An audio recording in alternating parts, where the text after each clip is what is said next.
Morning, friends. Morning, everyone.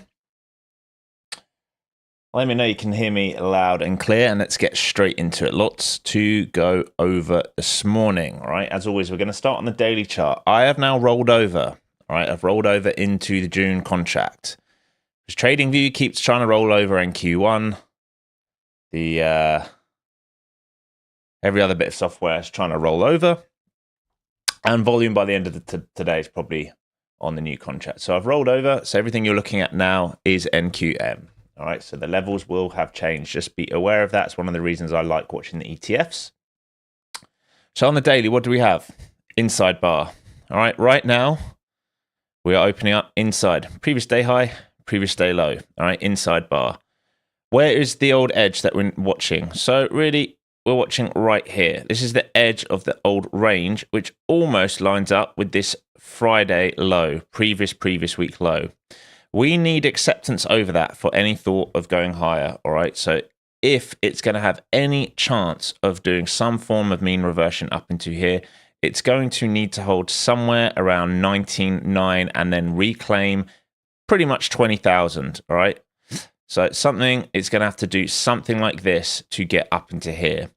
The problem is right now, if it does not hold the top of this old range, if you think about this whole area here as a range, right? We were in here half of that Friday, Monday, Tuesday, Wednesday, Thursday last week, Friday last week, and then this is Tuesday, Wednesday, Thursday, Friday, and then yesterday we finally broke out. We're coming back down to back test it. We must hold it. We must hold it. Failure to hold that puts us back inside this chop. All right, what does that mean? That for me will be a classic look above here, look above, and starting to fail inside the range, which means we can do these kind of moves, and maybe on FOMC we're setting up for this. And that is the one thing I'd be scared of coming into FOMC. Like, as you know, I don't trade FOMC. I'm not a complete nutcase. But that is what I'd be very, very cautious of, all right? So failures to hold around 19,900, possibly we go and test yesterday's low, but ideally we don't do that.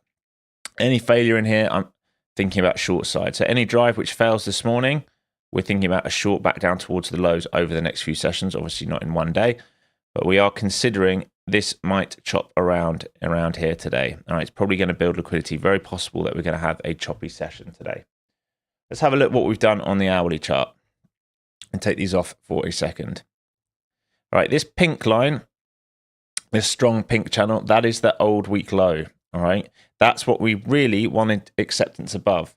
Eventually, it took all day yesterday. Eventually, we got above it, but we have failed to hold above. Overnight, we've drifted down, back tested it, drifted down again. All right, so this level here, key, this overnight level, this is your resistance level. We got through it. It never became support. It's become resistance. So this could be a blow off top. That big old squeeze out we had, that could be equivalent of a blow off top. If buyers got trapped up here, swing buyers yesterday, hoping that we'd gap and go, right, and they're waking up underwater, underneath resistance. We've back tested them in the London session and we're selling off. Very, very aware of that. So currently, this is bearish, all right? But if they hold this, maybe they back test that, then we're either looking for acceptance or rejection there and back down into range. These are going to be the key levels today. Trading outside those levels is easier. Trading inside these levels, we're going to expect range rotation. Right? It's exactly what we're expecting today, some form of rotation. We can think about previous day point of control, 19,900. Let's mark that up on my chart now before I forget. 19,900. We just said 900 was key, so that would make sense. Make sure I get that nice and tight around there. Moving up into the 5 minute, you can see the same thing in more granular detail. All right, so we got that big old squeeze. Remember yesterday on morning drive, we took this long. We were looking for us to base and hold here for that extension. It never did it. And as we drifted down here, I said, I don't like the shorts here. These are high time frame levels buyers would want to step in, high time buying levels. They were not shorts for me until we got under here.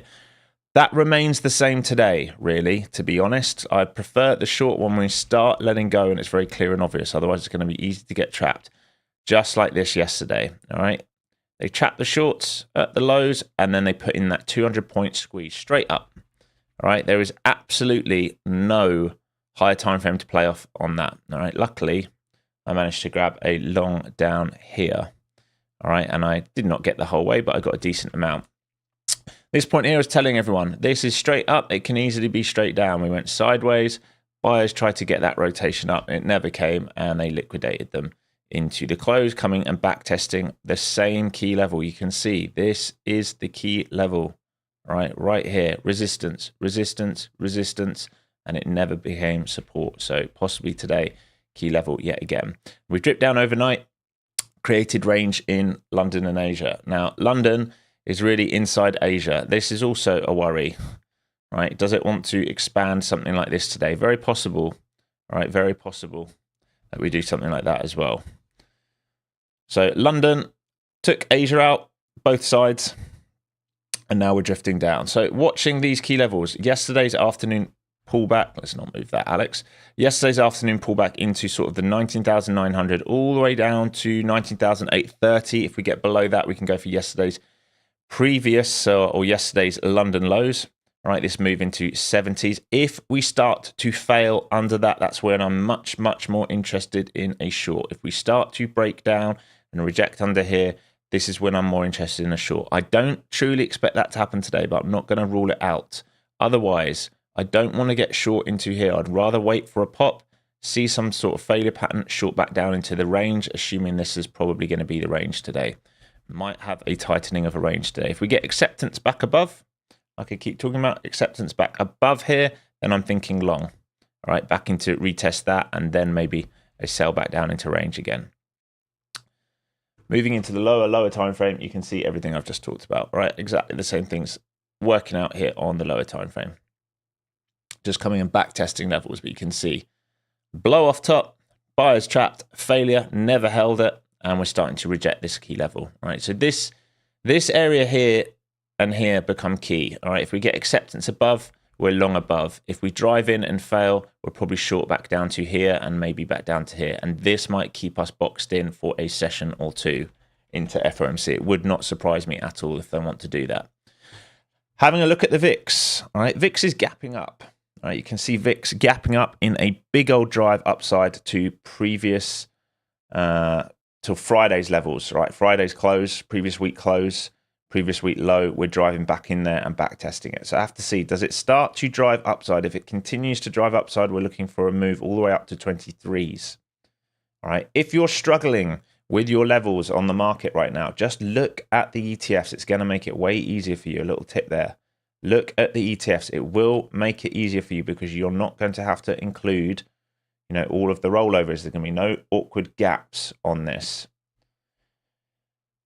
Looking at that blow off top, same levels on QQQ all the way up to 486.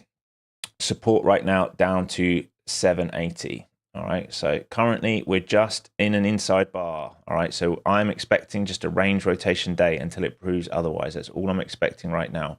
We're not opening outside. We have already filled in some of the imbalances above. The market is probably waiting for FOMC tomorrow.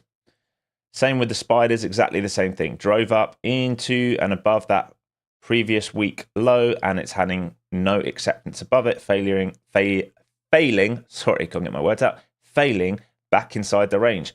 If the spiders hold previous day low, or I sweep and turn back inside, then again, possible we find a bid, very much like this move here. All right, if we can hold, zoom out here, we can hold these kind of levels here, there's possible for this move. Otherwise, anything under here, we're back down into that weekly range that we created all of last week from Tuesday to Friday. Let's have a look at tech. Most of tech will be gapping down, I would assume. Apple gapping down underneath previous day close.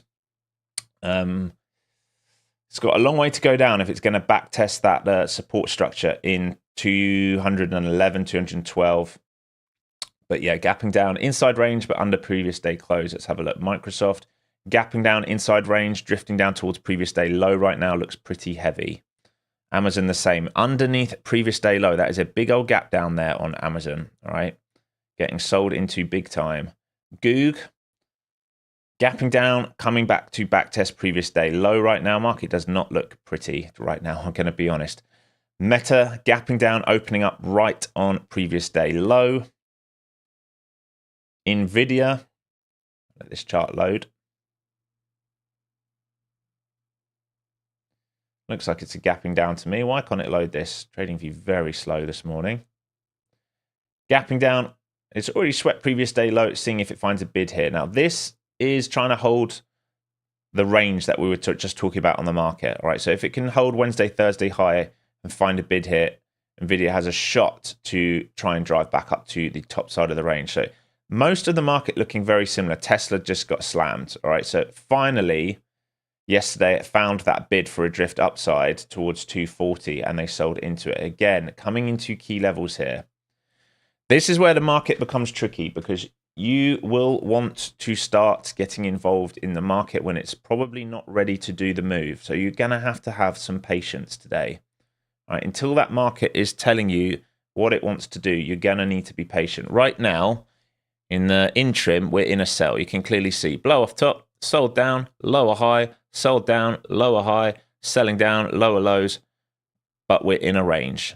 All right, how do I know we're in a range? You've got to look at the higher time frame charts. For now, we're in a range. No, acceptance above this is bullish. All right, holding this kind of level here will allow us to make a new range at height. All right, so we'd be making a new range over the old range. Acceptance below this, back into the old range, probably going to start drifting downside. Those are the plays, all right? I don't have a set bias for today. So one of you asking, what is the bias? We're in a range. My bias is that we rotate and trap traders in a range. That's my bias. So far, we have downside pressure, though. So I am going to respect that. Not try and think too much outside of that, all right? That's what I'm thinking. Again, it's rollover. It's FOMC tomorrow. Of all the weeks to try and get aggressive and trade, this is not it. All right, this really is not it. This is a week to be in defense mode.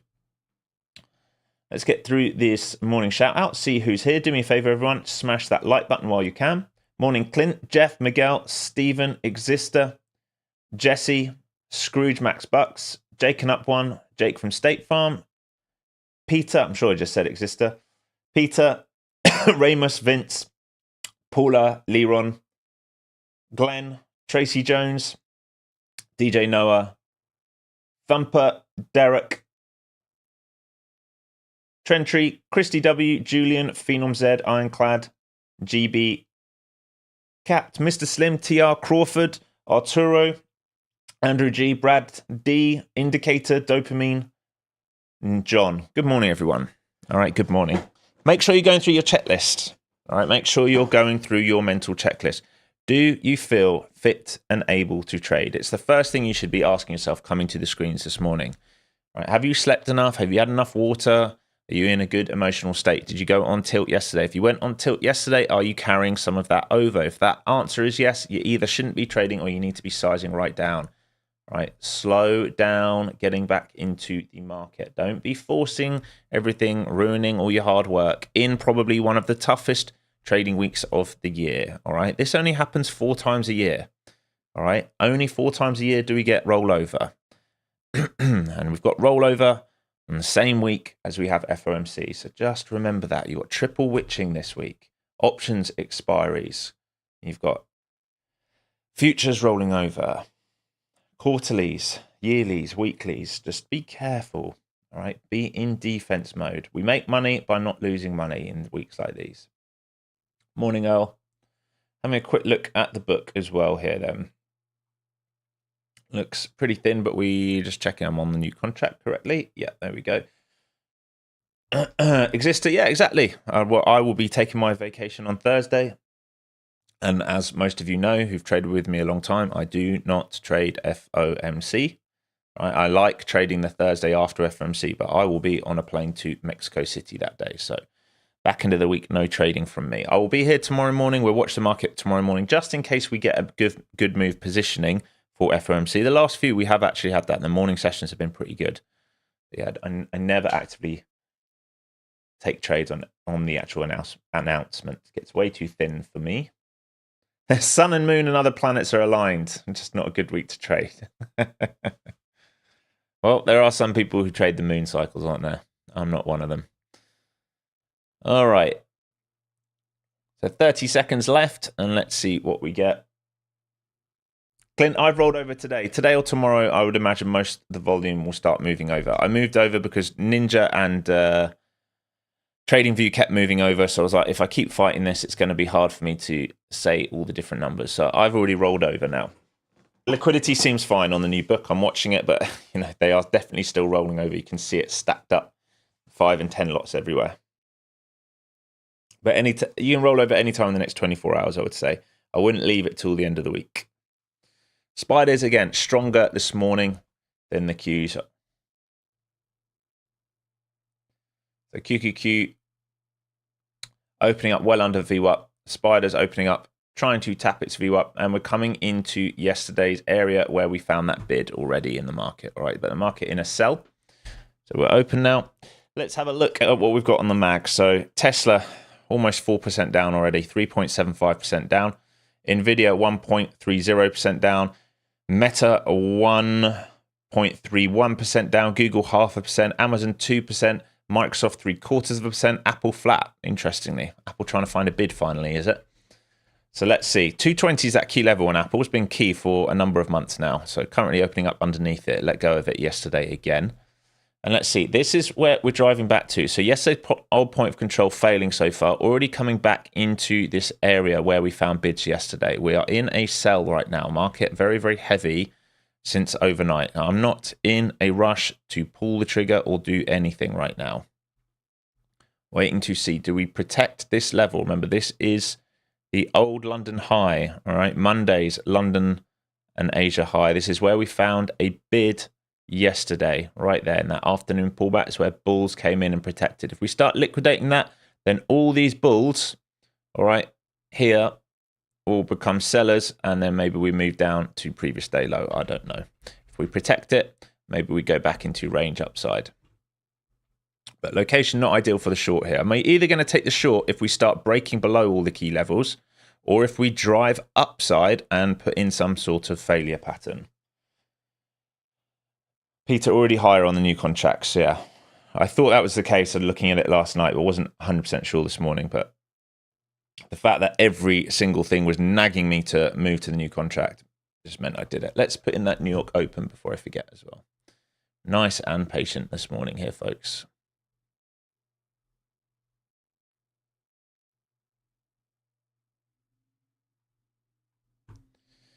There we go.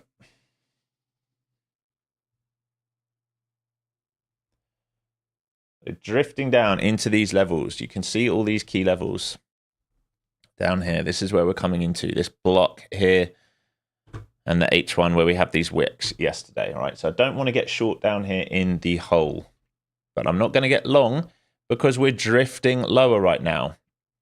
Bias is not to buy the edges. Remember, I like trending markets. We're not currently in a trending market. It's just going to have to require some time from me.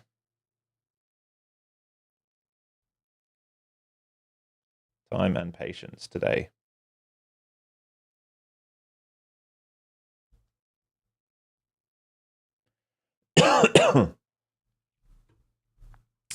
Probably, yeah, very possibly. Well, I mean, battling each other. Yeah, I'd say the markets are still watching. There was some negative news came out this morning.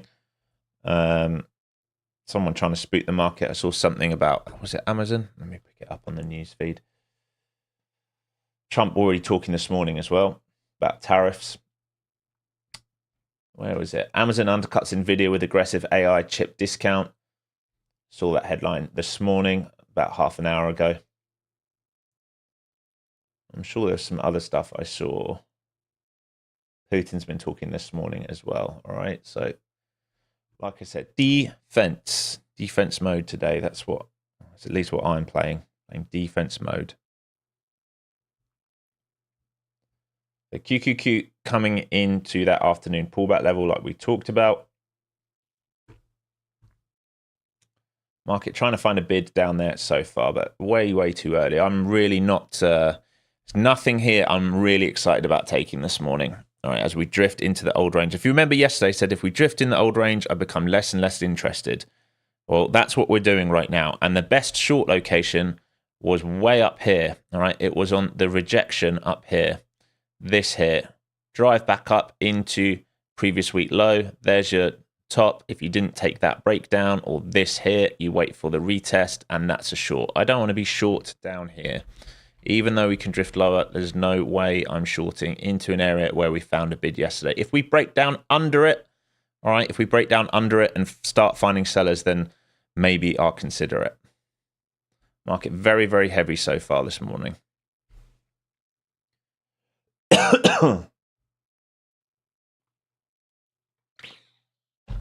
There. QQQ sweeping previous day low here. All right, so the ETF's just taken previous day low. We have not taken it yet. We've got a long way to go here because we would have to come all the way down to that Asia level that we talked about, which it looks like it's in a hurry to do right now. So into key levels here. This is key levels here. This is where we've just swept, coming back towards the 5-day on the QQQ as well. So does it find a bid here? Is it a sweep? And that's enough selling on that morning session, and they're going to sort of turn around and drive higher to try and find supply? Or are we going to get truly weak and start gunning for that previous day low, which it sort of feels like is possible here, but not looking to get trapped right now. I'm just going to let this shake out.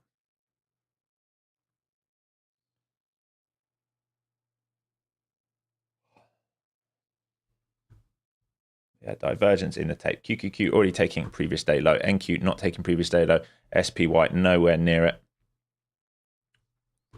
If the Qs start rejecting previous day lows, 47780s, we might get a deeper drive lower. Right now, it's just in a hurry. It's not really built out structure at all, other than this opening bar.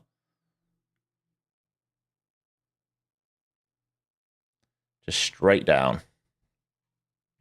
into previous day low. Right, this is the old Asia London. I'm going to remove this now.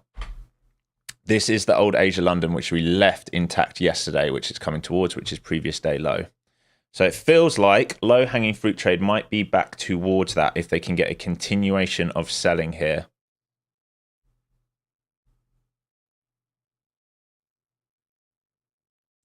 Yeah, definitely, Peter. I agree.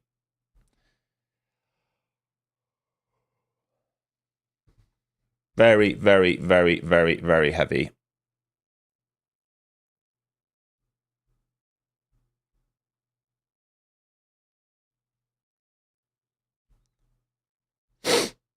Into that yellow box. This is the target here. This is where it's trying to go, just in a rush. Like we've found it all week, really, and the last few weeks. When it's in a rush to do something, it doesn't offer much structure. Unless you were willing to take that opening print. I guess it was a clear rejection of range here, but I would have liked a push higher and failure and sweep. Otherwise, we're leaving liquidity again, which seems to be the story right now with the NQ. It's loving leaving liquidity both sides. Yeah, it's possible, Peter. It's possible. We're coming back down to sort of the edge of that range. If we get acceptance below it, though, we're going to start drifting lower for the session today. So this is what we were saying for this morning. If you just zoom out, let's go to the higher time frame. This, remember, this level here. Right? If it holds this, we do this. If it gets acceptance beneath, it comes down for next level and back tests the next levels down. We're going to wait. We're going to need to wait for some form of structure to be built out here. Being very, very patient, not chasing this lower, expecting some relief at some point, especially when we've got divergence in the tape.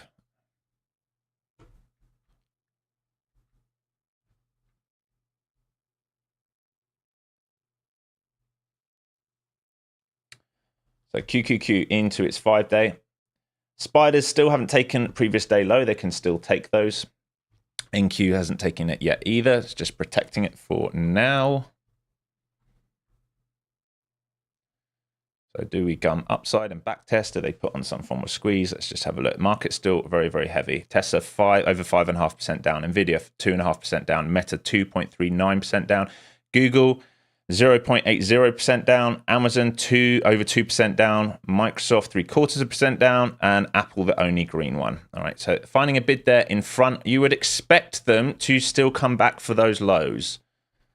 But we all know NQ recently has been unwilling so many times to do that. It's been awkward to trade with recently.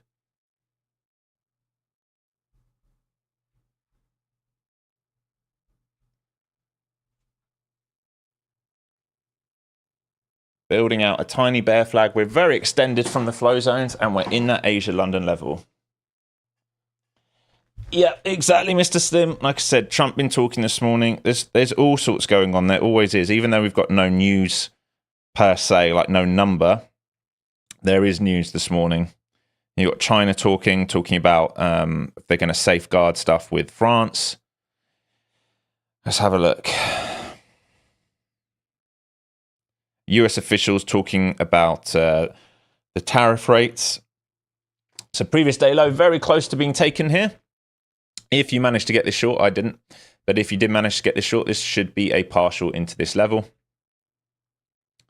And if we start to drift lower here, well, if we start to drift lower here and getting acceptance under this range, we can trade back to 19,644 and possibly down to sub 600 and then all the way down to the lows. Very, very heavy here this morning so far, like we talked about. Market all red other than Apple. Apple the only one holding on. Spiders also. SPY just took previous day low. So waiting to see if we get a reaction on these levels. Spiders have taken previous day low on the ETFs. I'm guessing they haven't taken it out on the new contract yet. Let's have a look. No, nowhere near. A long way to go if they were going to do that. All right, so a sweep of this level so far. I'm not saying to bet this long. I'm just saying be cautious. I still think if we get acceptance under here, we drift down into this block. All right, if we get acceptance under here, we drift down into this block. If we don't get acceptance under there, then they will find a bid to try and move back upside. Remember, this is very, very steep. All right, they will need to build some structure out for a retest. This can still be a range here. It can still be a range. I know it's a decent move this morning, 145 points, but we are still in range territory until proves otherwise. Do not get chopped up trying to short the bottom side of the range or trying to long the top side of the range. It's the easiest way to lose money in the market.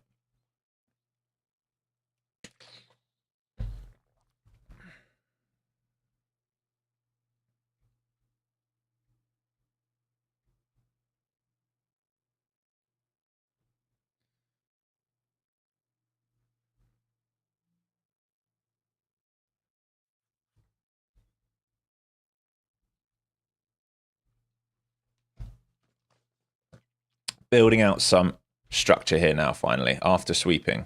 I would prefer it to move lower than a tick of previous day low. Same with the SPY. A tick is not very much. A tick is not very much. Stephen W. done for the day. I'm guessing you took that short and then covered at the lows. Well done. Well done, my friend. So let's see if they find a bid here, back up towards sort of 620s. If they can keep going, and we'll consider higher. We can think about this opening drive. Somewhere in here, somewhere in some of these imbalances maybe. How long are we into the day? Think about a 5 minute. Where have we left some 5 minute structure? Still got this 15 minute yet to finish printing as we turn back inside. Bit longer left yet. Yeah, so this can turn up and put on a little squeeze and then find a retest of the lows. Looking for a drift higher to see if they put in some bearish structure. Right, so if they can drift back into somewhere like into here and find some sellers, ideally does something like this, a retest of the low, that will offer a small short down to here and a cover, and then your runners if it goes below, and you can always add on if there's a clear break. All right, any reclaim of this, then we do the opposite. We're thinking about that long back into the top side of the range. Remember, we are in a range. I cannot repeat that enough. We are still in a range. Look at your H1. Look where we've drifted into. Right, this is effectively neckline. There's head and shoulders, failed, look above. The best short was up here. We don't want to be short in here. We'd need a break and retest for us to think about a short down here. Or a drive higher and somewhere to risk off.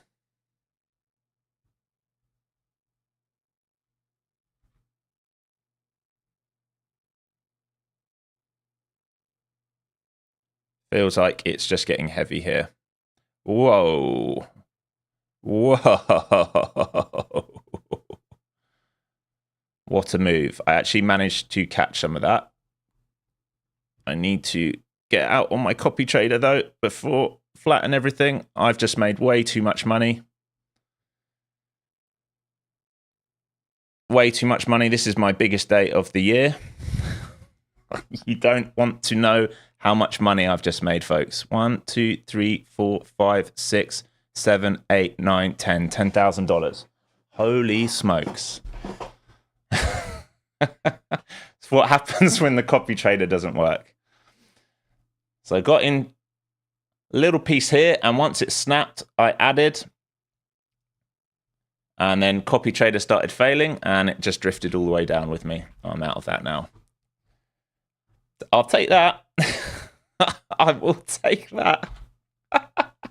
Sometimes it works for you. So once flow zone's caught up, I was looking for a push above this ideally, so I just put a 1 lot on there and waited.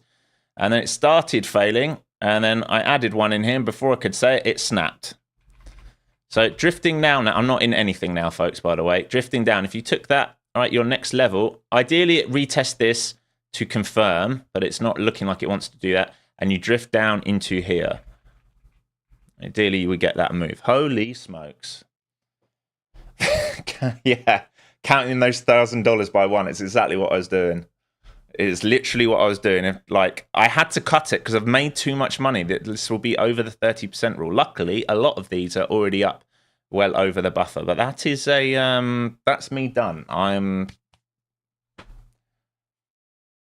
done for the day taking that, but I will sit here with you all day. I literally can't make any more money now, even if I wanted to. Otherwise, I'll go over that 30% rule, which I've already done in the last round trying to get payout. So let's just wait. So again, don't chase the lows, right? You will want a retest here to stay heavy. If it starts reclaiming this, think about the liquidity. If people chase in too much, think about the liquidity. But we're in bearish. Everything so far is selling. So you're looking for sells down to here until it starts reclaiming.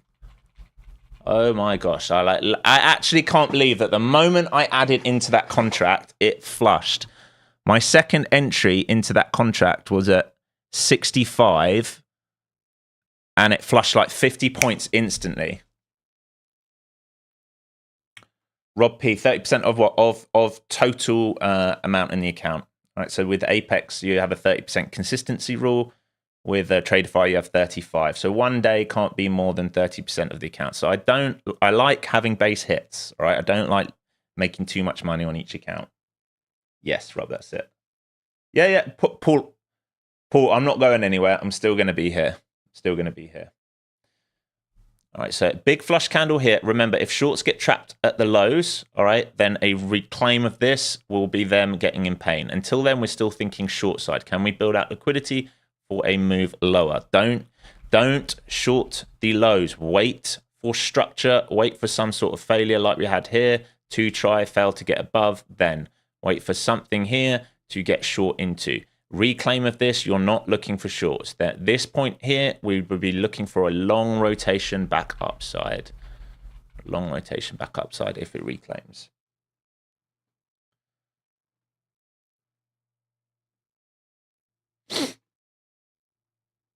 Alex, can I talk a little bit about the Tradeify live thing? Do they combine all of your accounts in one, or do they do something when they switch you to live? Yeah, so what they do is on the 6th, it's on the 6th. No, sorry, Tradeify. 4th payout. It's on the 4th payout. They will will put all of your accounts for sure. They can split it into 2, but they normally do it into 1. All right. And they will take a maximum of 10% of that account size.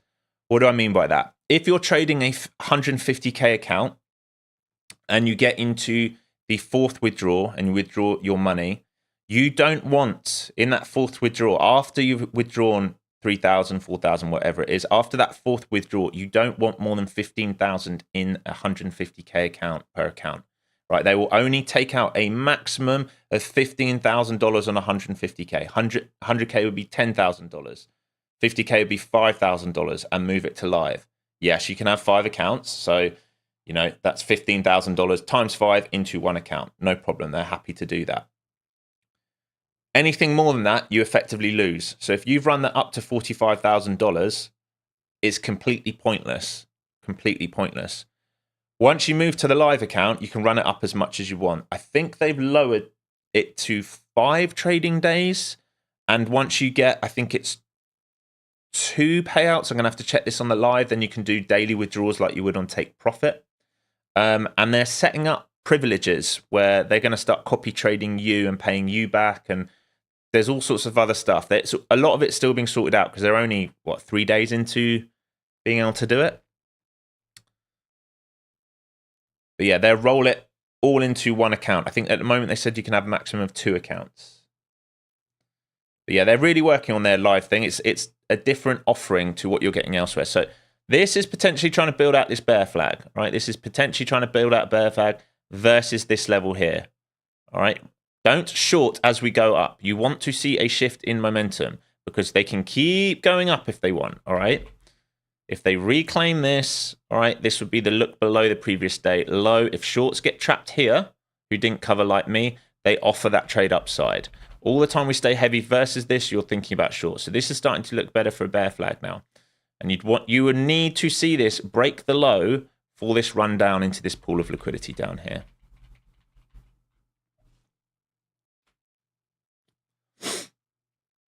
Yeah, so they're a little bit different. Take Profit Trader also have live. I think they will move you in with $100,000. I don't think it's capped at Take Profit.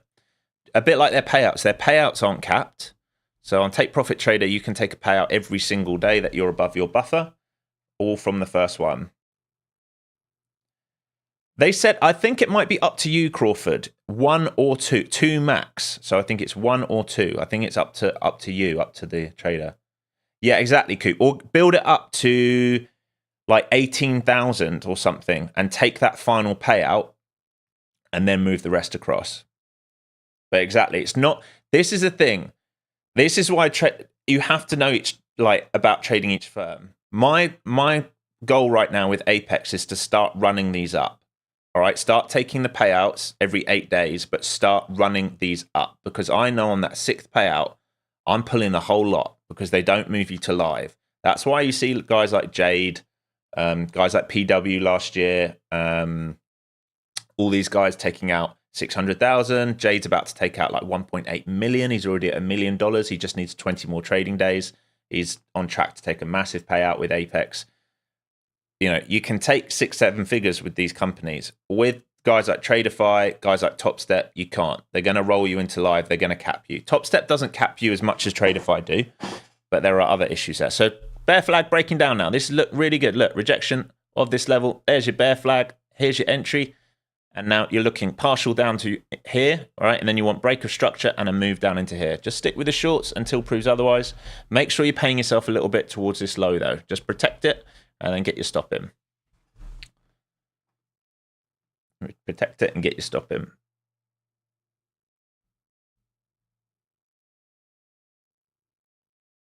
But we're looking good. Looking good here, folks. You look good.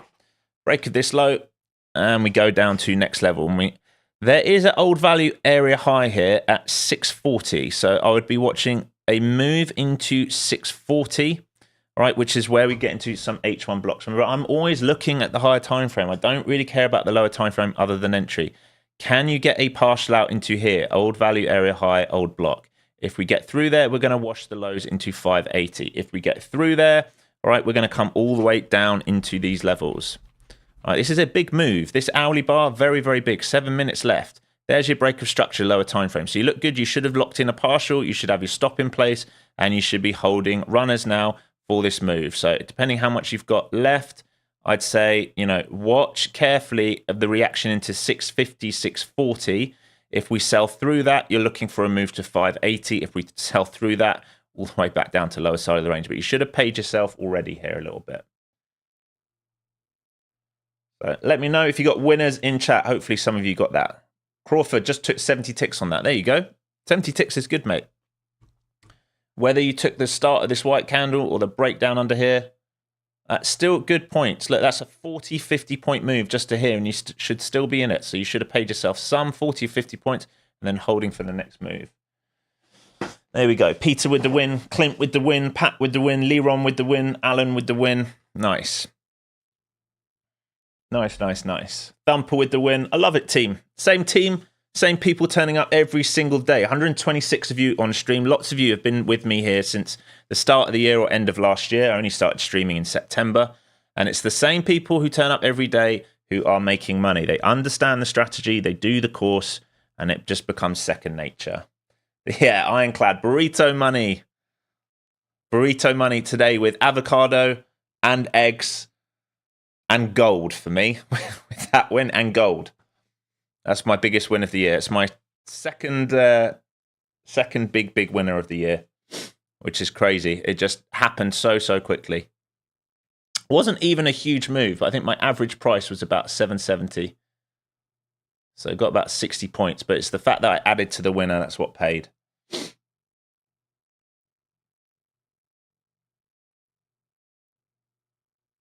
And the 20-ounce Coke. Yeah, and the 20-ounce Coke, exactly.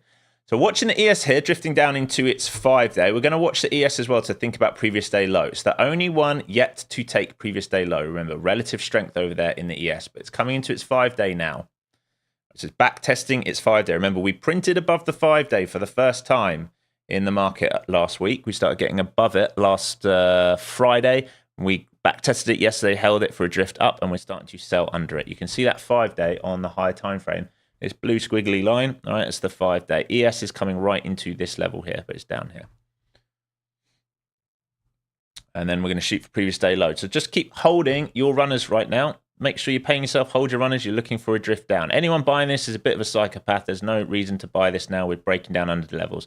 The buy would be up here, all right? If we reclaim these levels, that would be the buy. Until then, you should be thinking about short side, adding to winners where possible, covering, and paying yourself money for that drift into the blue box if we can get there. If we can get there. Right, bear with me, team. I'm going to get a little refill. Well, my first coffee. I think my wife's still asleep. I'll be right back.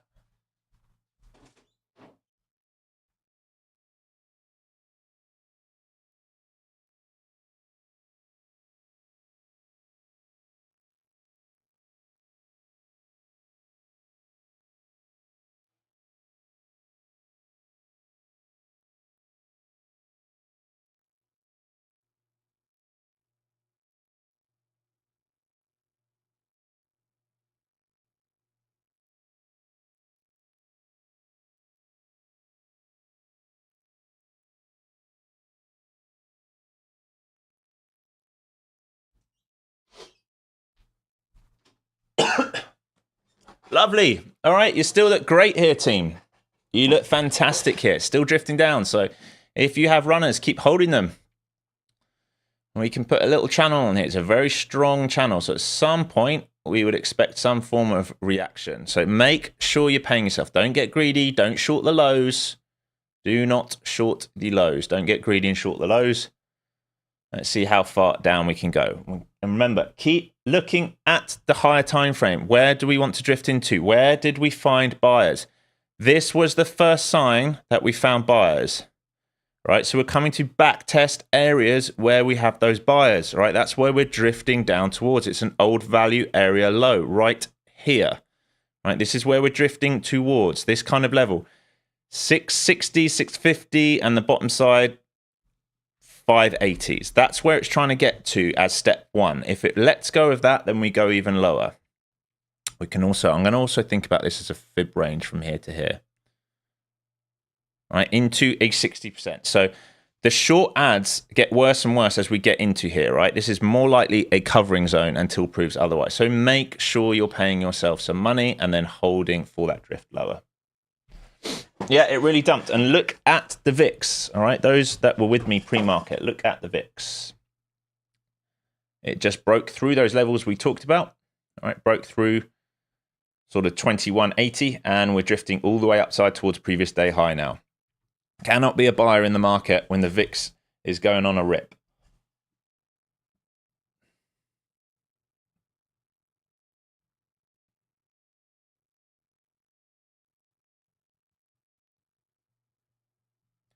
The only thing that's annoyed me today is I didn't trade 2 accounts because I put in payout requests last night with Apex, and they haven't had a response yet, so I'm expecting it today.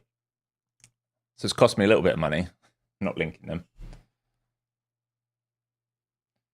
Right, Q staying heavy. Everything's staying heavy here. There's no reclaim yet. All right, just you can trail your stop. Remember, you can always trail your stop down. If you're entered up here 30s or 15s, should have paid yourself some decent money. You should be 50, 60, 70 points up. You can always move your stop down with it. But make sure you are taking a partial here. We expect, like we talked about, we're into a fib range. We're coming into an old value area high. We're getting very, very close. There will be a reaction at some point. You do not want to be short into the zone where you potentially get that reaction. You want to be short above, holding your position for a wash into it, not adding into that area where buyers can potentially come in. All right, so we just smart where we enter.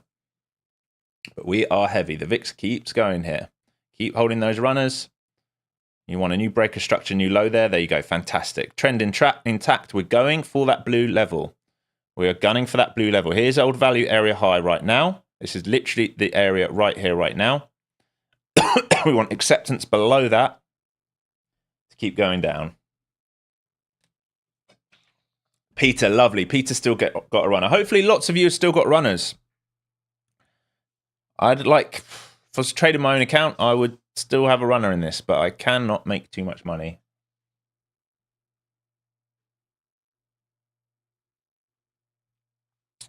And we need to start thinking about being less and less risk on, all right, as we go lower. Remember the entry was here. There's your rejection. There's your confirmation. There's a push back in, more confirmation. All right, so your entry's somewhere around here. You are considerably up right now. 60 points up. 65, 70 points up, locking some in, holding for a drift down. We are not adding down here. It is the easiest way to get murdered. Right, do not add at the lows. All right, there's been no notable bounce here. We haven't, think about the structure. This was the structure you played off. That's a nice bear flag. This is what I played off. Nice bear flag. There's nothing here. This is straight down. This is trying to make shorts chase it. And unless it pukes all the way down here, these guys can easily get punished before it thinks about going back down lower later. Do not chase the lows here.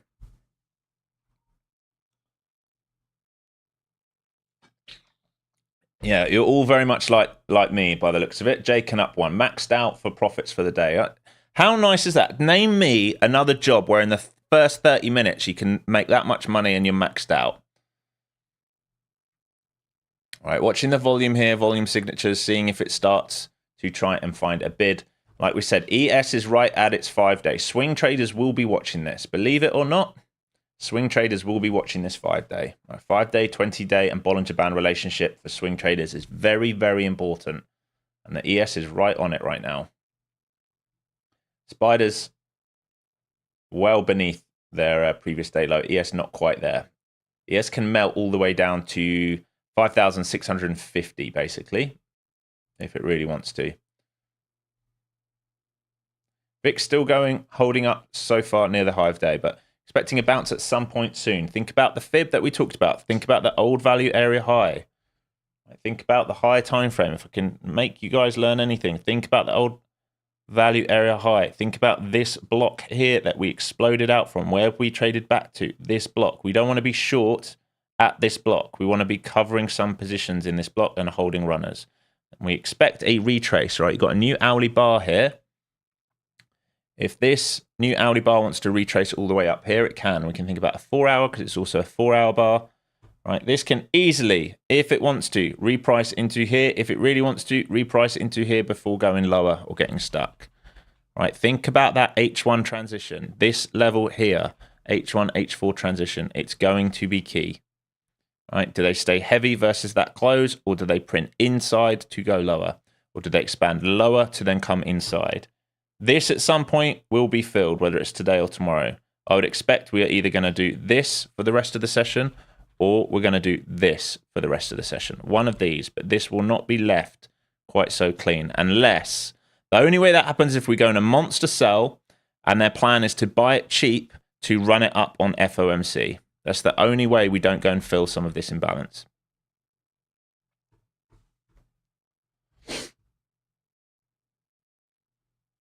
Let's have a quick look at the market then. Tesla, 6% down. Nvidia, 3.65% down. Meta, 4.16% down. Google, 3.7% down. Amazon, 2.5% down. Microsoft, over 1% down. Apple, holding on green. All right. Apple with relative strength in the market. Now that's not because everyone likes Apple so much, it's because it has sold off so hard the last few weeks. It's been one of the weaker ones in the market. Every day we were popping up, Apple was selling. It's probably just got to a level where everyone's like, hey, we've sold this enough. You know, this is a Mag 7, we've sold this enough. We still like Tim Cook, we still like the product. Let's just think about this for a second. Starting to see some tapering here, right? Starting to move outside of this channel. You might get a pop all the way up here. I'm not saying to long it, but I'd be covering positions right now. So that old value area high acting as a key level like we talked about. What did I say the lows? 40s? Where did we get to? Wow, it's a pretty good guess, isn't it? Right into that old value area high, right here. Right into it, right into this block. These were the guys that we traded down into, and we're finding a bid off that for now. Doesn't mean it can't go lower, but it's just finding a short-term bounce.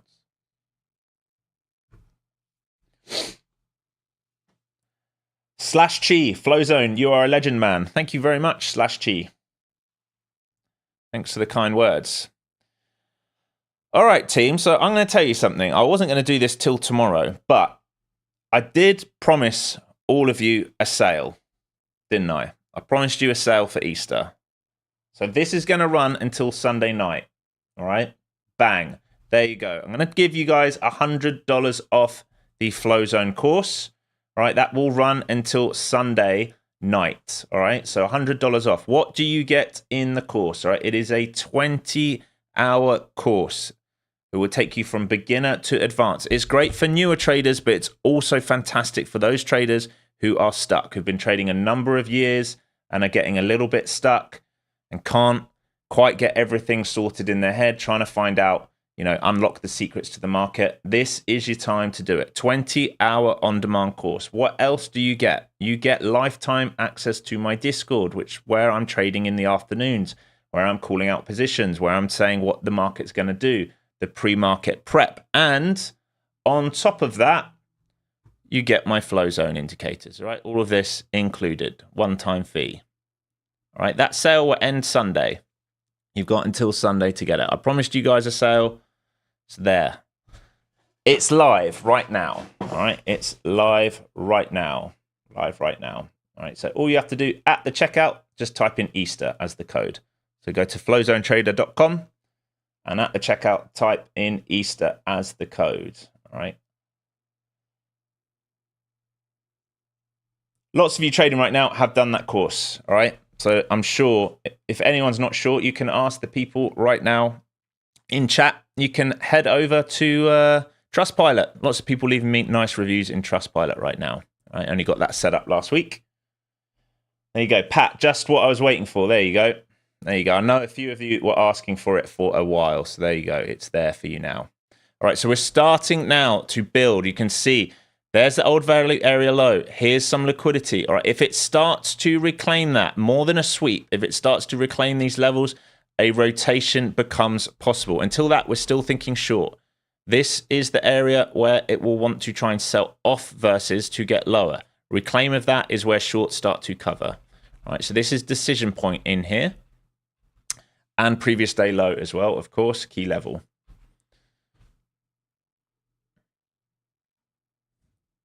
So basically, this is a 5-minute block. You can think about this as where we sold down from.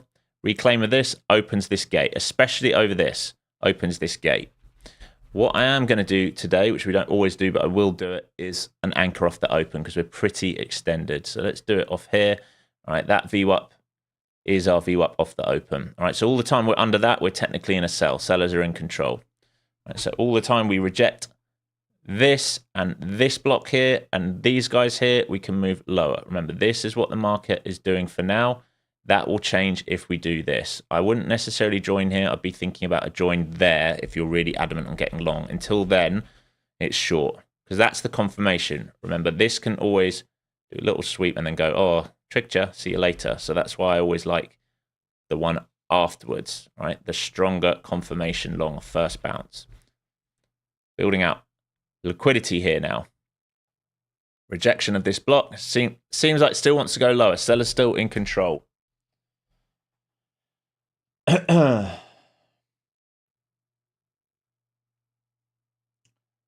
Clint Battle says, or Clint Bates says, do the course. Lee Kim, when Alex is on vacay, will veteran traders be in the Discord? Yeah, you will always find guys like Coop in the Discord, Foster Scott, lots of good traders in there. I'm very, very fortunate to have lots of good traders in there calling out what's happening with price action. But I'm only gone. I'm definitely gone Friday. I think I'm gone Thursday. Got to check the flight time. Might be lucky enough to be here for an hour or two in the morning. And it's only Friday, folks. Derek saying, coming into my New York VWAP. Look at the ES, all right? Look at the ES and the 5-day. All right, 5-day moving average. This is all straight out the course, folks. Those who've done the course, the relationship between 5-day, 20-day, and Bollinger Band. Look at the ES and the 5-day. Does not really want to let go of that right now. Technically, we are still in a sell. There's nothing pivoted up yet. All right, you're still technically in a sell. Hey, Pat. Welcome to the team, Pat. So Pat, the newest member, just bought the course right now. I knew there were a ton of you waiting for that sale. I almost did one for Paddy's Day, and then I was like, let's just do it for Easter and have it live for a little bit longer.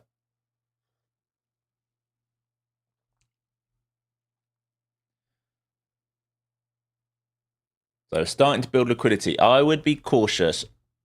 We're all smart, right? So we all got short here. Some people chased down here. If these guys keep getting held, they're going to force the market up. But really, it would be better if we came into here and trapped down there. Technically, it would be better. A bit like yesterday. Remember yesterday, I didn't want to short the lows yesterday. I felt like it's a bit different today. But if we just go back, find yesterday's morning. All right, this move here was similar. I said it's very controlled. All right, we got this long yesterday up. And we wanted to see it build liquidity out here. And we had another attempt to build liquidity out, failed to do so. This was the hint that there was not enough shorts trapped in the market. So it drifted lower into key areas.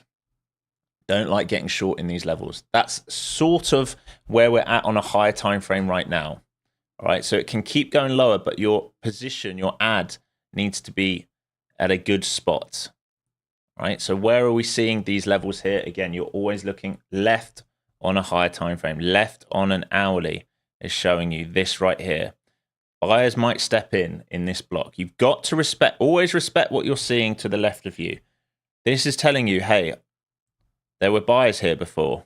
Don't short into here. Cover some into here. There were buyers in before. Doesn't mean we grab a long there, right? Just because it's gone down doesn't mean, oh, we're going to buy long there because we're weak, right? We're weak. We would need to see a bullish pattern to buy long. But we respect the levels. So similar, but on a different time frame. But I just want to try and help you guys understand why. So Derek, let's see what everyone's saying here. Glenn, do it, folks. Took me from an absolute novice to trading confidently now. Thank you, Glenn. Very kind. Derek saying coming into New York VMAP. Yeah, a little bit higher, but yeah, it wasn't too far away. Leron, the Discord is great. Reagan, the course is great, very comprehensive. Thank you, everyone. Very kind words.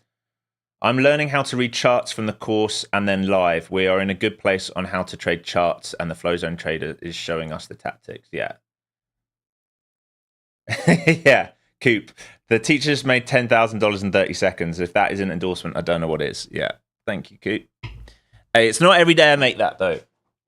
I am a base hits kind of guy. Until we're in a trend. When I'm in a trend, that's when I really like letting trades work. That's when I love letting trades work. I know you'll argue and be like, hey, but we're in a trend today. Well, in this time frame, we're in a trend. But in a daily, we are not in a trend, all right? We are in a box right now. Well, technically, the box is here. So we faded back. This is a failed break. All right, why this happened today is this was the key level. We talked about this all last week. We wanted to trade back up to there. Acceptance above there gets us to the 20-day. But this was a failed breakout. So swing traders, lots of traders, I promise you, got long last night hoping that we'd gap up. They woke up in pain. Where was the pain point? As soon as we got inside this range and now we drift low. What does that mean? We can build this out. All right, we can build this bear flag out. We have now room, whereas here we didn't have room. Now we've got room to get to the Bollinger Band, haven't we? We've got room to expand downside, all right? If we expand downside Wednesday, Thursday, Friday, oh, this is the one annoying thing now. This is annoying. All right, this is going to make it really hard, but let's see if we can see something here. These figures are all going to be jangled up, but if we expand downside now, we can try and get down into this level here, right? This is where we found buyers in September 2024, all right, 18,400. If this bear flag plays out, that's where we're going, 18,400. If they produce, you know, just a range here and they just catch this at some point, then we're going back to 20-day. I'd love a drift higher. I really want a back test of this level at some point in the next quarter to get that short. That's what I'd like to see. I'd like to see this here to get a short down into here, and then I don't care. It can go lower, it can go higher, but we would have made good meat on the bone.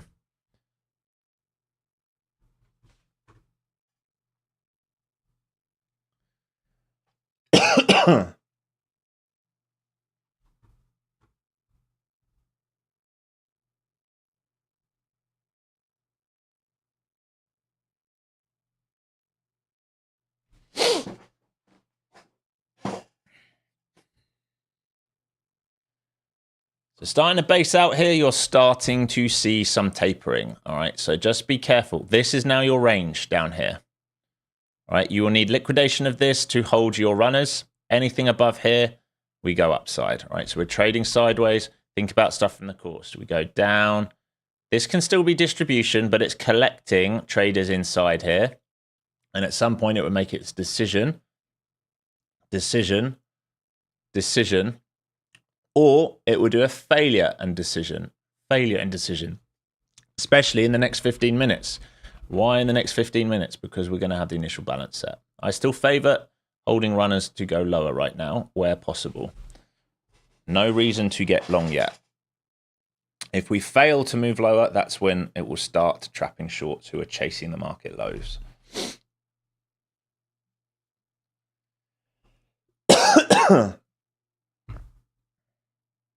But don't pick bottoms, folks. Don't pick bottoms.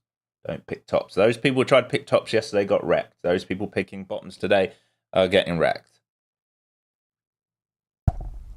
This market doing a very good job, right? And when you think about it, of making traders stay on their toes. If you were short bias yesterday, you got squeezed. We broke out. If you were long bias then this morning, you got squeezed to the downside. We broke down.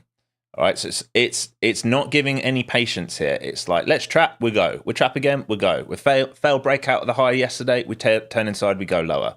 If we fail breakout to the downside and the bottom side of this range, we turn around, we go back inside, we go higher in the session. Back, forth, back, forth, back, forth. Now you should just be waiting here. You're either in a runner or you're waiting, because we've got tapering now. This is our strong channel down. This is where we started tapering across. And we can taper more. And at this point, we will build liquidity. And if there's too many buyers in here, they will liquidate them. If there's too many shorts in here, they will liquidate them. That's the game. Let's do a little check on the mag. All right, mag 6 point, or Tesla 6.5% down. Nvidia 3.75% down. Meta 4.28% down. Google 4.12% down. Amazon 2.45% down. Microsoft 1.35% down. Apple 0.12% up on the session, managing to hold on to its gains. Let's have a look at the indexes. NQ is the weakest one. We were shorting the weak one today, which is great. We were short into relative weakness. All right, 0.83% down. ES. These are actually going to be incorrect because this is printing off the ES1 and NQ1. These are going to be incorrect. The percentage-wise will probably be off here, but ES 0.20% down, RTY just over 0.5% down, and the YM is up. The DJ is up 0.30% up. So we were short in the weakest instrument. That's what you always want to be. That's what you want to be. You want to be short into relative weakness. You want to be long into relative strength. Gives you the best chance of winning. Having some consolidation here on the VIX now, all right, around the 22s. Definitely got very, very steep in that drive up this morning. It's starting to find some consolidation. So letting the flow zones catch up on a 5-minute hit on the VIX. Let's just see what it does. If too many buyers come in here and trying to bid it, we will flush down again. Which is what it's going to do. There you go. So too many buyers came in looking for the reversal. It's just taking them out. Flow zone staying strong. Remember, time frame up here, bearish. No reason to go long yet. The long trigger, remember, was up here. It had a chance. Did it reclaim and do this? And this was the joint? No, it stayed heavy. So at the low, and that's where buyers, buyers came in here and they got liquidated, and it's turning back inside now. So did shorts chase the low now? Did shorts chase that liquidation break here? Did they chase for that move down? This is the battle. We're in a lower time frame battle, but remember, we're in an area where higher time frame buyers might start stepping in. That's why I don't want to be short down here. So if that trapped shorts, if that liquidated buyers trapped shorts and they paired that off, we're going to start to see this move back upside, and we can join later. We don't need to join down here. We can join when it starts to prove itself to us. Remember, we want to see like big candles, big breakaways from events. That's when we know demand's in. Until then, it's just chop, chop, chop, back and forth. And I'm going to remind you, you're in rollover week. We are in rollover week, and it's not going to be settled for 2-3 days yet. All right, so you're still going to be jostling for positions. Big firms moving their contracts over.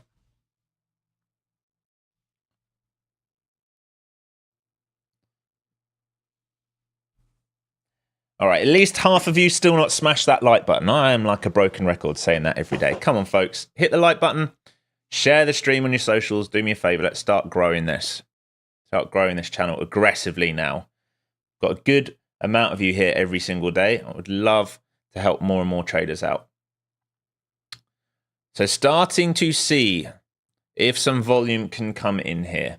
ES is not willing to let go of its 5-day. You can see it's still holding on to its 5-day for now. We're still making lower lows and lower highs, but it started to go sideways, right? Starting to go sideways versus that 5-day. Big level.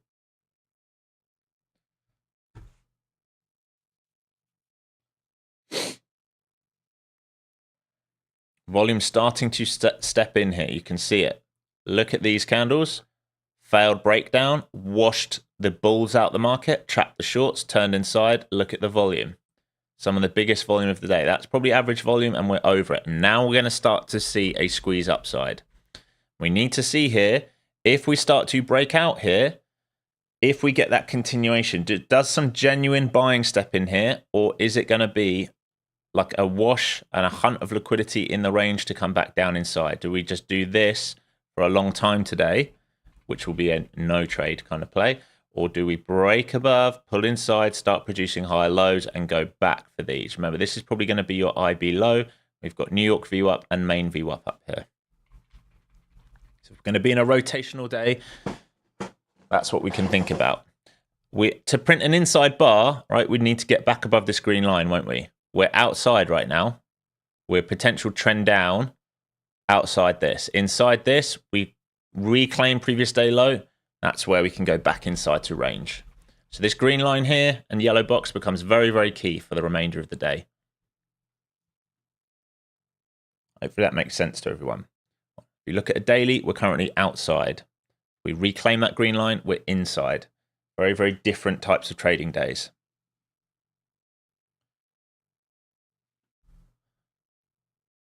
In a new piece of structure here, something like that.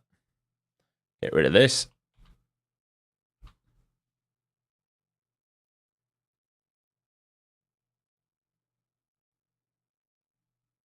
This is the lower high that produced this lower low. This lower high produced this lower low. This can still be a lower high. We have not reclaimed. You should not be thinking bullish yet. It's got the potential. We can be aware of it, but flow zones are down. Lower highs and lower lows and anchored VWAP. All right, we're beneath VWAP, flow zones, and pivots.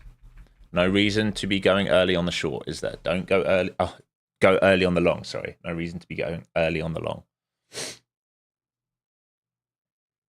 Let it become clear and obvious. You're in Initial balance today, 265 points. You've got 6 minutes left until that IB is set. And then you can think about auction versus failed auction.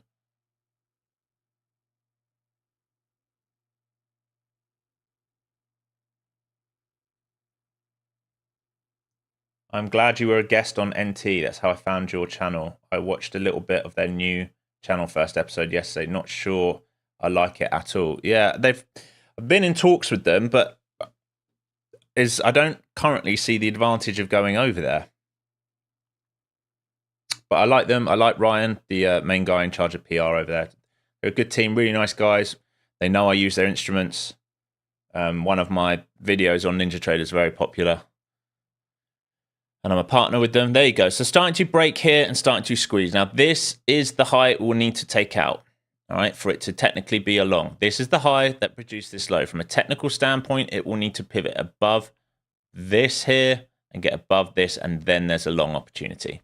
But it is starting to squeeze here. This little look here is look below and fail, probably trapped shorts. So think about this from a psychology point of view. Probably a lot of buys in here, right? And then they get liquidated. So they stop out. Shorts pile in here for the break underneath. What happens at that point? Smart money gets long, pairs off. That's where volume comes in, and we drive back upside. The trend will not change on a lower time frame until we get above this. The trend so far is down with inside action being made. Relief will be above this. This will be the key area for shorts. It will be above that. That was what will squeeze them out of the market. When it's trying to turn here, it's trying to turn. Ryan, what's up, guys? Just popping in to start this session, then going to go and watch 2 psychology videos, as I really need to improve there. And just take your time, Ryan. I posted some good stuff on either Friday or Saturday. I think it might have been Friday. We had a really good chat on Friday on stream. I edited it down and posted it. It's called, I'll post it in chat. I will post it on chat. I think it's called like Raw. It was Friday. Yeah, it was a really good chat. I think there's a lot of good takeaways from there. This one here, for anyone who wasn't there on Friday, this video here was a great video to go and watch when you want to talk about psychology and some of the pitfalls. Yeah, it's a good one.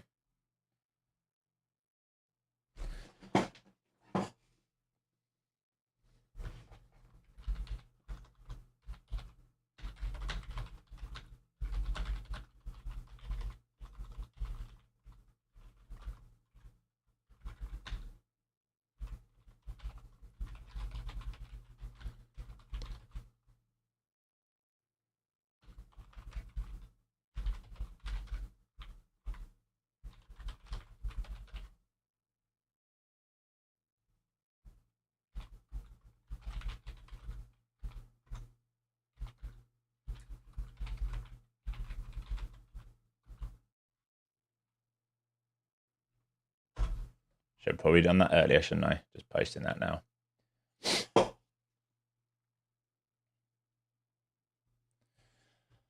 right, so you can see the battle here. You can see the battle here against these stops here. It wants to run these stops. There's lots of liquidity here. I'd bet we'll go upside here and just come and stop all of these lot out. All right, starting to build. All right, trying to build a higher low here. There's your bull flag. All right, after liquidating, it wants to run these out.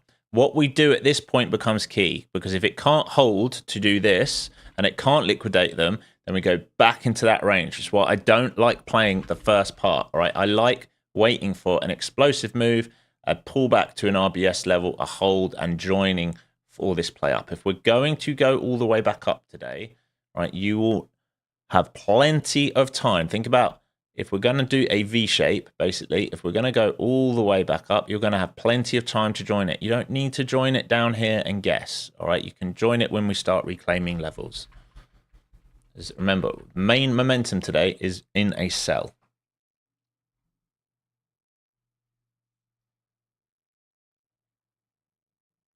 Thanks, Peter. Yeah, it was a good chat, that one. I've never really thought about doing that, of like just cutting up the old chats and putting them as videos, but I think they are really useful. Even for me, it's good to go back and watch. Tyson, what do you mean? My psychology is fine. Hey, mate, like, we're all in the same boat here. We're all battling the same game, all right? We're having to play against the market makers. It's not easy. I tell you, yesterday, I think it was yesterday. Yesterday, after that second, third trade, I was like, oh, I'm getting pissed off now. I'm getting peed off now. Initial balance would be in 20 seconds. Douglas, 20 seconds. But yeah, pretty much it's not going to break that low unless we get a flush right now. So that's your IB low. And your opening print, your New York open is your IB high. All right, and this is the New York VWAP for you here. Trading down that blue line. That little purple line, which is going to start to go sideways as we build. We're trying to build this bull flag for this squeeze out. They want to take out 717, 723, and then 751. That's the initial move that they want to take out. So if you're in this long, you're definitely early. Okay, yeah, definitely early. But if you're in this long, that's what you're looking to take out. You're looking for a liquidity run of 19, 22, and 50s. But we're just tapering sideways right now. That's all we're doing right now. Tapering sideways.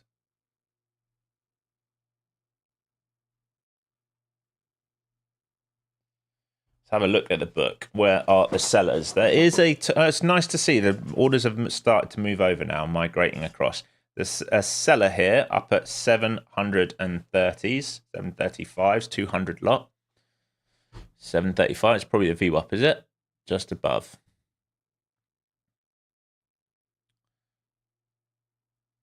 Again, personally, I wouldn't be long here. Personally, it doesn't mean it can't go up. It's just personally, I don't like playing it until it's confirmed. They can play lots of games as we start to taper. I like joining when momentum's coming in, when it's nice and clear, when it's like big upside push, big upside candles, big volume. That's when I want to join. This is where very easy to join here. You know, let's say you have an attempt here before it confirms, and then you get washed down to here and you stop out, and then it goes back up again and you have another go and you get washed down and stop out, and then maybe you go the other way and you're like, well, it's going to be a short now, and it does this, right? And you just get chopped up in, you know, what's this, basically 90 points of range. You get chopped up in that range, whereas if you just let everyone else get chopped up in that range, at some point their pain point's going to happen. We do an explosive move, we pull back, we hold an RBS, and then you can be like, yeah, I'm getting long now because the flow zones are supporting the long. It's a much easier play at that point. Being patient will help you. Do not get chopped up. From a technical standpoint, we have not made a higher high yet. Remember, this is the pattern right now. There is no break here to suggest we're long bias yet. It's tried, but there's no break here to confirm it.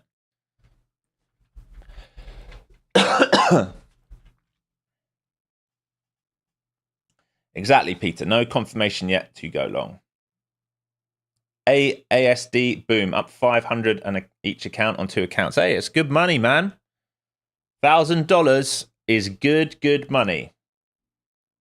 Good money. Just waiting here. Much like lots of you probably thinking why aren't we trading? There's nothing to trade right now. If you've just joined the stream, we've caught some nice shorts. We're waiting now. We're letting it build liquidity. All right, it has to build liquidity. Long would be confirmed once we break over. Shorts, I guess, if we keep building this out and eventually fail. But again, the short location here is not great. It's really not great into higher time frame levels. A better short location would be way up higher. All right, really, structurally, it's kind of up there, to be honest. So it'd be nice to see a reclaim, a short here, and then we have to see if it puts in a higher low, right? So if we did, this would be lower time frame, and the higher time frame obviously would be an H1 rebalance like we talked about. Let's go back to the H1, remind you what we talked about on the H1, H4. We expect a rebalance. We're already printing inside. This can print all the way up here if it wants and rebalance. That would be the same on the H4 to come back down. We can still do this. It can also do like 50% move. It can also do a move into this break here and then sell lower. All right, it can produce an H1 flag. Think about if we're going to get continuation leg, we need to produce like an H1 flag here, won't we? We need consolidation to break lower. All right, acceptance over this probably allows a bigger squeeze. So this yellow level is going to become key, which is also previous day low. This chart right here, Jamo, is on the 1 minute. Yeah, this one now that you're looking at. The one I just showed you was at 1 hour. So on my screens, I'm always looking at 1 hour daily, 15, 5, and then I execute on the 1. But my thesis, my bias comes from the higher time frame. Now it's starting to try and break. Look how we're trying to build a higher low. Still no higher high yet. Higher high would be above here. But that's trying to build a higher low versus this. All right, this is RBS. This was resistance, became support, support, twice tapped in. If we break above here, this can be relief. It can be very short-term relief, all right? It could be to here and sell back down. So if you're going to take that, just remember, longs today are counter trend. If you're going to take something after it breaks out, longs today are going to be counter trend. It will need to break above and sustain above 720, really. Otherwise, it wouldn't be interested. Crawford, do I trade the afternoon? Yes, I trade the afternoon on Discord. So yesterday afternoon, I can show you those who are thinking about doing the course. We did take a bit of a monster trade, actually, right here. All right, so after all that chop, I don't know why it says NQ here, because this definitely wasn't NQ. It must have like glitched when I switched over. This was a micro. This was 5 micros. After we did that huge move down, tapered, trapped the shorts, after stream, I got long on this. Look at the same thing, right? Break above, pulled back inside, I take the one after. I'm not taking this, I take the one after where I'm like, yep, we're going upside now. And then held all the way up and I covered right at, I mean, I could have got an extra 100 points, I think, but I got out at the IB high. This made sense to me. We're in IB rotation. This made sense to me. We were looking for longs all day. This made sense to me. Right, so caught that live and we added some into it on a few other accounts on stream. I'm constantly talking about where I'm adding, what I'm looking for. There you go. So this was on another account, adding all that move higher. So yeah, I do trade the afternoons. Only if it sets up though. It's not like something I like trading, but like yesterday, I was watching it because I was like, my bias was still long bias. It still felt like it needed to go and test previous week low. And then, you know, if we closed above, it's actually previous week low, but if we closed above that old low, which is now on the new contract, basically 20,000. If we had closed and held above 20,000, right, on this drive. So remember, I sold here. If we'd managed to do this move here and base out here, we'd be thinking about this move today, but we failed it. So this was a look above and fail. This is buyers trapped, causing the sell. We know they're trapped because we sold here. We tested again. That should sell back down. Always think about who's trapped in the market.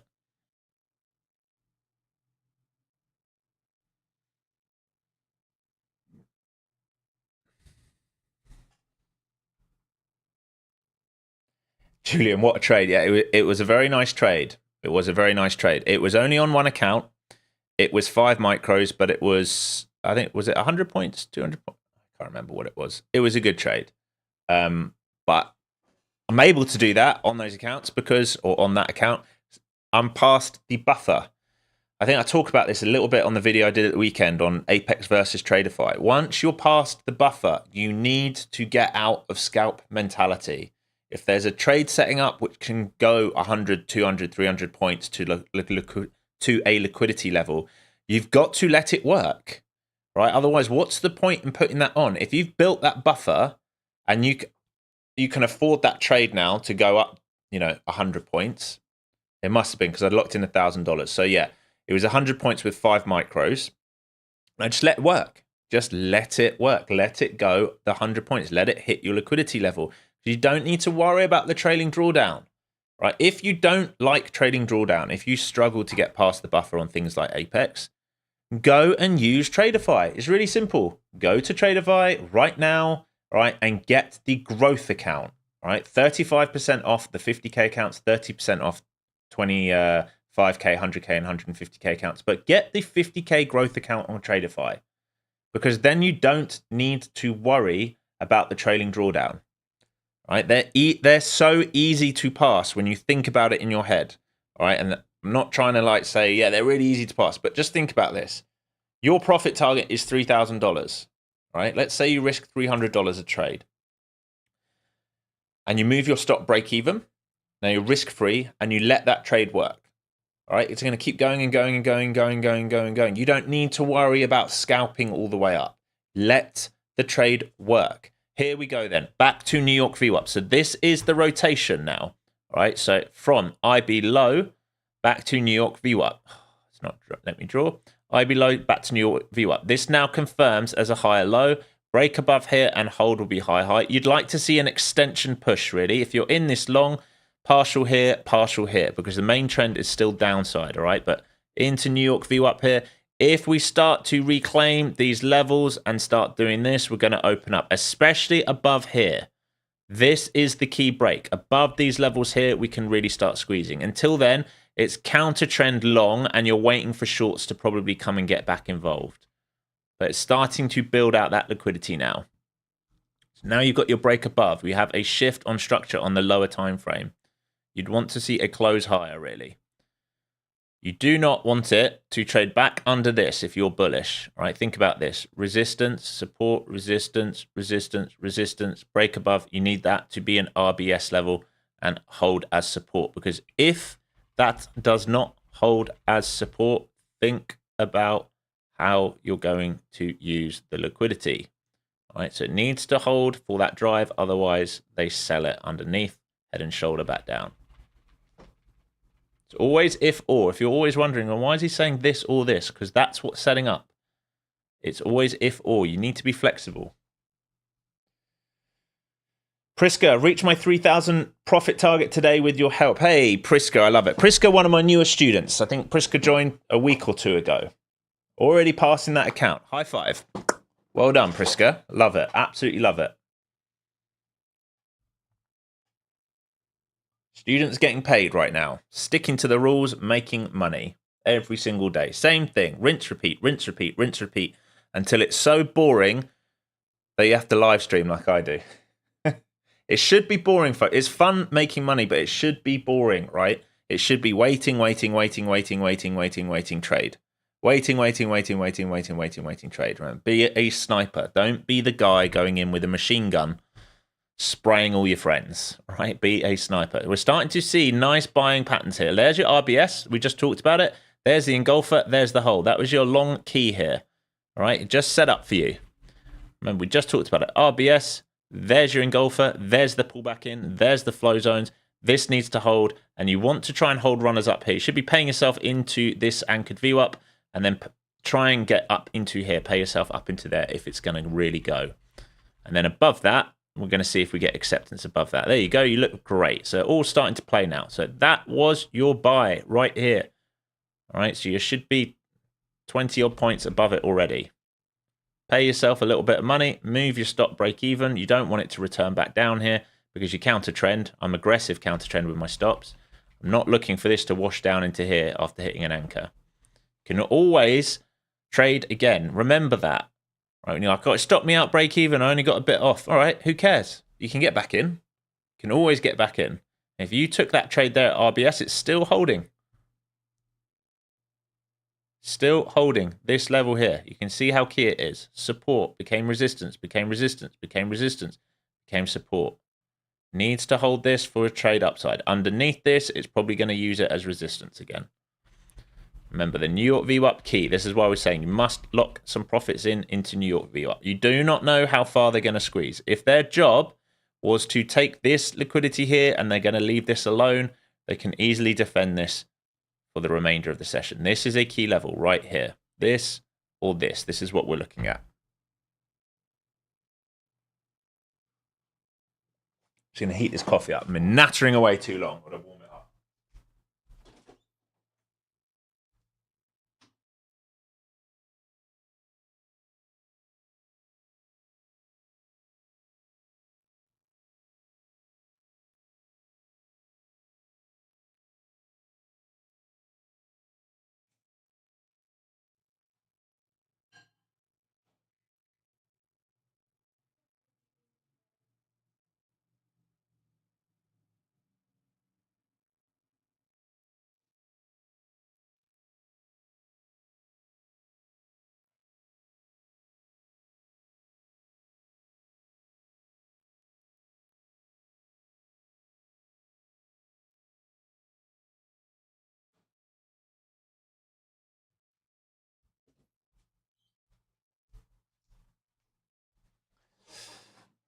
All right, so no acceptance. Smashed against that anchor, and the sellers came back in. So like we said, counter trend. You should have protected, like we talked about. You have to be protective, counter trend. Wash this liquidity. If they start selling this now, this is your range. If they start selling versus this now, flow zones will start to go flat, and they're going to come and try and attack down here for a continuation. Again, location for short, less and less ideal as you get lower down into here. And this is just back into chop range now. Remember, this is the chop range. So no acceptance above so far. Hopefully you locked some into that anchored VWAP if you did. Remember, we were still technically selling higher time frame. The shift was lower time frame here, and it was just to there. That's all it offered you. So that's understanding the difference between a pro trend and a counter trend. Pro trend, nice and easy. Counter trend, a little bit harder. Pro trend, if it does it. Counter trend, right? What pays you more? Pro trend. What's harder to take? Counter trend. When does counter trend pay you loads? When it's the end of a pro trend. How do we know that? We don't. We know that by confirmation of the next move. That's when this becomes pro trend. Very hard to time those, people that look for reversals. Very, very hard to time them.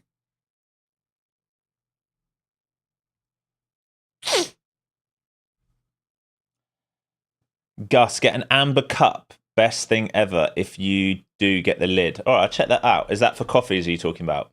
I'll check that out. Ian Gervin just purchased the course. Hey, Ian, looking forward to working with you, my friend. Looking forward to working with you. Look at everyone congratulating Prisco. I love seeing you traders look after each other. It's great. JD Florida Man, I missed the pre-market summary taking my girlfriend to the car shop. Why did we gap up at the open? We didn't. We didn't gap up at the open. We actually gapped down. If you're seeing a gap at the open, it's because your contract has rolled over. All right. Remember, we're in rollover week. So if you saw a 100, 200 point gap up or whatever it is a rollover gap. It doesn't exist. It's not real. Ignore it. Move to, like I have NQM. You won't see the gaps then. All right. And watch the ETFs. That'll make it easier. Watch the ETFs. Lyndall, love your channel and think about buying the course. What comes with the course? 20-hour. I'll show you everything in a second. Just want to make sure everything's okay. But you get a 20-hour on-demand course. All right. So it's very, very detailed. Extremely detailed. Right. It's not like a 2-hour flimsy course that I'm going to sell you something. It's 20 hours on demand. You get the flow zone indicator suite. There is also another set of flow zones as well that we use. All right, so the whole indicator suite, this prints everything that you need, tells you your bias for the day, tells you the higher and lower time frame algorithms, shows you momentum for the day, prints all your key levels, your previous day lows, your highs, your initial balance. The whole system that I teach, it does for you. And then on top of that, you get free membership for life into the Discord, all right, with the Discord. Right, and I'm available in this Discord all the time. I'm constantly answering questions, as are the team, new trader questions, anything that you need. And we're calling out everything pre-market. And then in the afternoon, we're still working together in the afternoon. Look, yesterday afternoon, we're still working together all the time, looking to make money from these markets. That's what you get. Starting to break down here then. Continuation, bear leg. Remember, watch the initial balance. All right. If the initial balance stays heavy today, we go into trend day lower. You're watching a trade into here. Can't believe I'm saying that, but if we let go of this level, we're coming all the way back down here. Let's think about what kind of extension that would be if we were able to do it. Yep, look at that. If we are able to do that move into this low, that would be 100% extension of the initial balance. So IB1, we would do trend. So if we are thinking about a measured move, leg, pullback, measured move down into here, very much possible today if they're really going to let it go. If not, maybe tomorrow.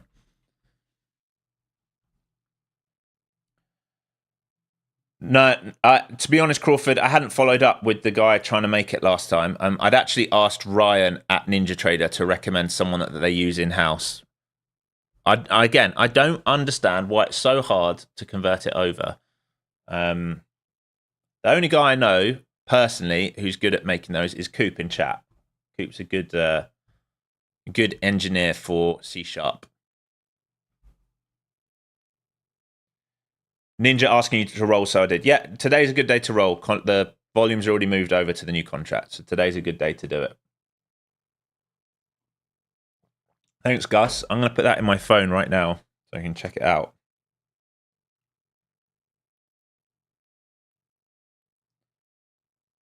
Yes, I do, Lyndall. 1 second. Let me get through one thing at a time here.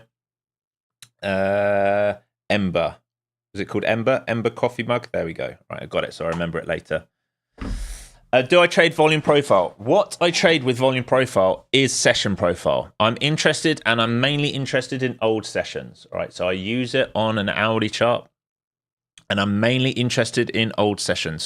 So far today, we've got a double distribution. We distributed overnight, we got thin, and we're starting to build volume here. What I was interested in was this trade, once we started letting go of these old points of control, was this trade down to here, value area high. All right, and from this point, if we let go of this, we trade down to old point of control. All right, if we hold value area high, we trade up to old point of control. I'm less interested in the volume developing in the current session. All right, I'm less interested in that. I don't feel like I need to see that. I understand structure enough. Most my trade bias comes from looking left. All right, comes from looking left and seeing the structure on higher time frames, on like hourly charts, daily charts, weekly charts, and as we dial down M15, M5. So I'm interested in volume on those, less so right now. I can already tell you, I know there's no volume in here, and I know there's a ton of volume in here. How do I know that? Because we've been here a long time, and we weren't here very long. So I know if we break above this and reclaim this level, it's very easy for us to get up here because there's no volume in here. So I don't need volume on the current session, if that makes sense. It just becomes clear and obvious. So back into that chop kind of range, lots of traders losing their minds right now, I would expect. All right, lots of traders tried to get that breakout long, probably didn't take profit into the anchor because they didn't have it measured on their chart, and then got washed in. And now if it produces this move, this is what we talked about, I don't know, 20, 30 minutes ago. If it fails up here, gets stuck in here, the head and shoulder drive for the move back down towards IB low and then runners into here becomes possible. If it traps, it would try and go back upside again. But right now, still technically in a sell, but you are still also in the tapering range. Everyone's getting trapped in here. We talked about it. Everyone will get trapped in it. So I don't like trading inside these kind of boxes. Hey, Gary, zero rush, my friend. All right, zero rush. Even if you don't, love working with you here every day. All right, there's absolutely no pressure to do the course. No pressure. But yeah, for those joining the stream late, we have a sale available right now. All right, $100 off. This will run until Sunday. All right, so you get the 20-hour course, you get the flow zones and the Discord right now for $549 one-time fee. No monthly subscription, nothing like that. One-time fee, job done. All right. I can go through what you get on the course if you're interested, but I don't really want to get in the way of people trading here who are here to look at the charts and get commentary. So if we're going to go sideways for too much longer, I can show you quickly. Let's have a look.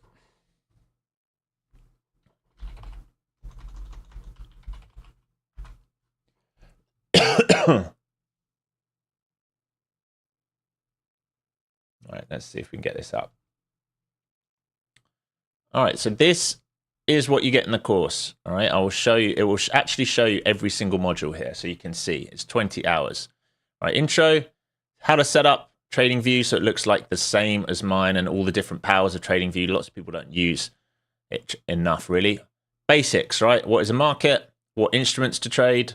Fundamentals of market, basic technical analysis, types of orders, more stuff on order types, candlesticks, advanced types of markets. So we can start getting into market structures, support and resistance, understanding stops, trend lines, patterns, supply and demand, imbalances, advanced market structure. Now we're getting into the nitty gritty. Multi-time frame market structure. This is where I start talking about pro trends and counter trends, identifying liquidity, market maker models, key levels, and I go through all the indicators I use and give them to you.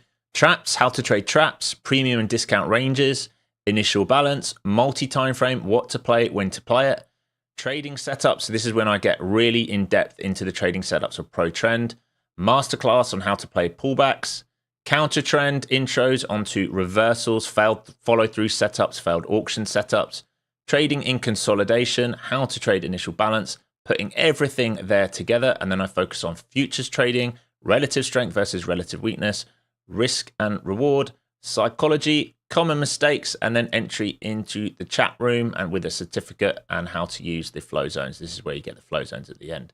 All this psychology stuff, I do lots of stuff on box breathing and meditation there as well, how to go and reset your day. So there's lots. There is a huge amount there to get through. Huge amount to get through. It is not one of these like 2-hour flimsy courses that you see some of these guys offering. All right, I spent a lot of time building that course. And I add to it. So anytime I add to that course, you get that for free as well. It just goes straight into the same bundle. Rose Forest, just joined the course. Thanks for the discount. You are welcome. Thanks for joining the team. Looking forward to working with you. It's a friendly team. That's the other thing I would say. The one thing I absolutely love about the Flow Zone community is the community. It is a friendly, positive team. Everyone is there helping each other. We're all there trading the same setups. Once you learn the setups, you'll see them every day. So it means in Discord, there are other traders able to help you, able to call it out. You can find a trading buddy, trading partner to go through your risk and talk about. And I'm always available. I'm readily available in that Discord to help. You don't buy it and then I disappear. I'm right there. And if you do the course, when you're trading live with me, everything will make way more sense. I said this last week. The reason I started trading live was actually for the students. And I never really thought that I'd garnish and build and foster, I guess, people on YouTube. I did it for the students I was teaching so we could trade together and make it, make more sense.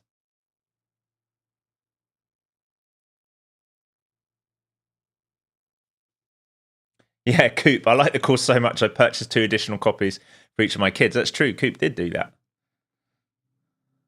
Lyndall, I'm sold. Just give me a couple weeks to gather all my pennies together from my couch cushions and sock drawer. I love it.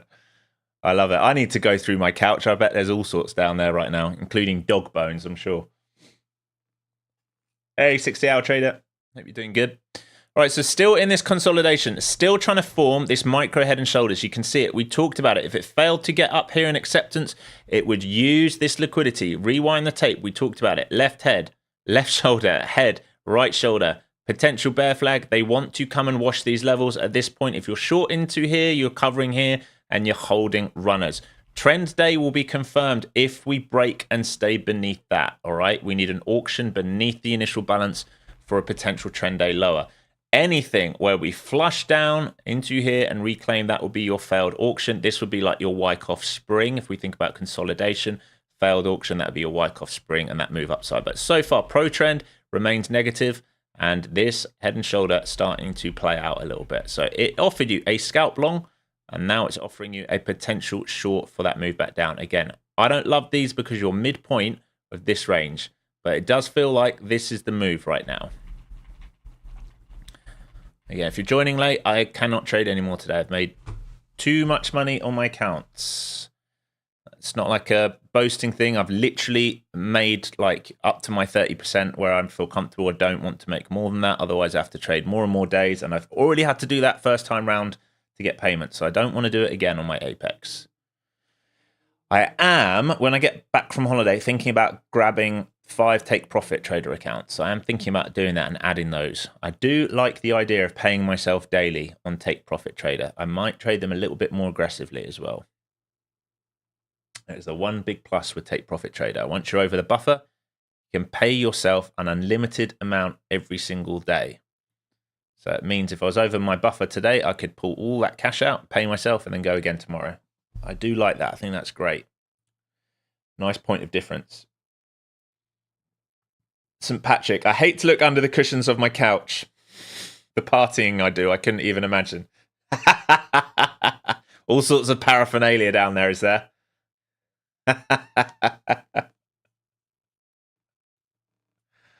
I'll tell you a funny story, chat. I'll tell you a funny story. When I moved to Los Angeles, I thought I was going to be going backwards and forwards to our home in London a lot. And we went into lockdown. And so we owned our home back in London, and we were like, well, we might as well do something with it. It's wasting money here.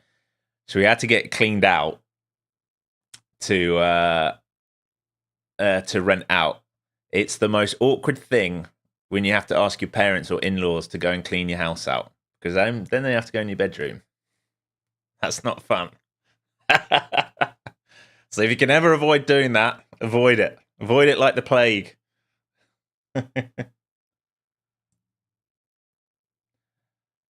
What's my strat to pass evals quick? Paul. It would depend on the company I'm trading with. Really, there's only one way to pass it quick if you're really looking to do it, and that's the size up. Do I advise doing that? No. Can you pass it in one trade? Yeah. Should you do it? No. Because you're going to rifle through loads and loads and loads of accounts to do it. I think just trade the setup in front of you. Here you go. So that head and shoulders starting to work. If you took this, guys, please pay yourself a little bit of money here, all right, as you come into this initial balance low. Take some profit here and then hold your runners. And if we stay heavy, you get that drift down. But we're in the bottom side of this range, remember. So if you took that head and shoulder and called it out nice and early, make sure you're paying yourself here, please. Yeah, you just have to be more aggressive if you're going to do it. When and which accounts does that get harder on? Any account with trailing drawdown. Way harder.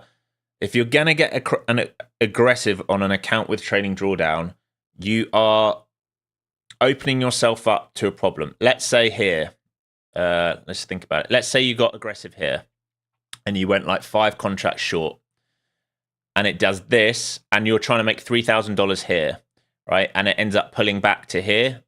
You've just given out back like, I don't know, $2,000 of your trail, right? So that's where you need to be careful. With things like the Tradeify growth accounts or top step accounts or anything where you're not worried about a trail, you know, as long as you get that stop in break even when it goes your way, you can add to the winner. That's where you're really going to make money, right? Imagine you were short here, you put 1 on there and you put 1 on here at the start of breakdown and you put 1 on here and your average price is here and you can add here and you're taking partial here. You're probably past it already, right? Adding to a winner is the safest way to do it. Again, it becomes hard with the trading drawdown. That's when you got to be a bit more careful. Coop, I've passed a ton of evals very quickly, only to blow them on funded because yeah, that's very true, Coop. Because the bad habits carry up. That's so true, so true. You get used to, you know, sending it 5, 10 contracts. You just like, okay, let's go, max in. Let's try and pass 20 in one go. All right. I'll tell you another good way to pass them is to wait for a CPI or a PPI day. FOMC, not so much. Wait for one of those days where you get an 8:30 print. All right. Let's say this is the range and it's CPI day. All right. You can set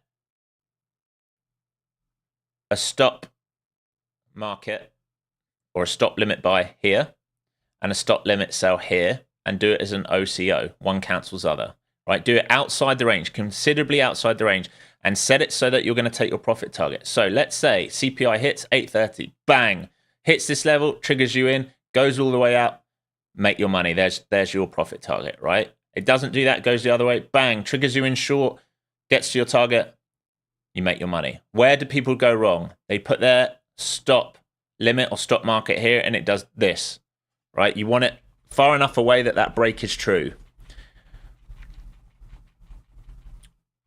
I can show you an example.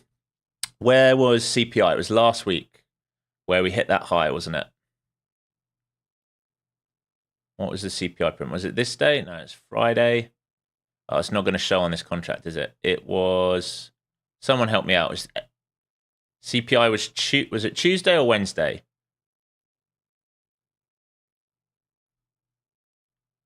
Must have been this one, Tuesday. All right, here's your range. Stop limit or stop market, buy, stop limit or stop market, sell. triggers you in well outside the range, bang, you would have made your profit target in one go. That is one day to do. That's one way to do it. If you're really, really looking to pass them quickly, is to wait for those big news events days.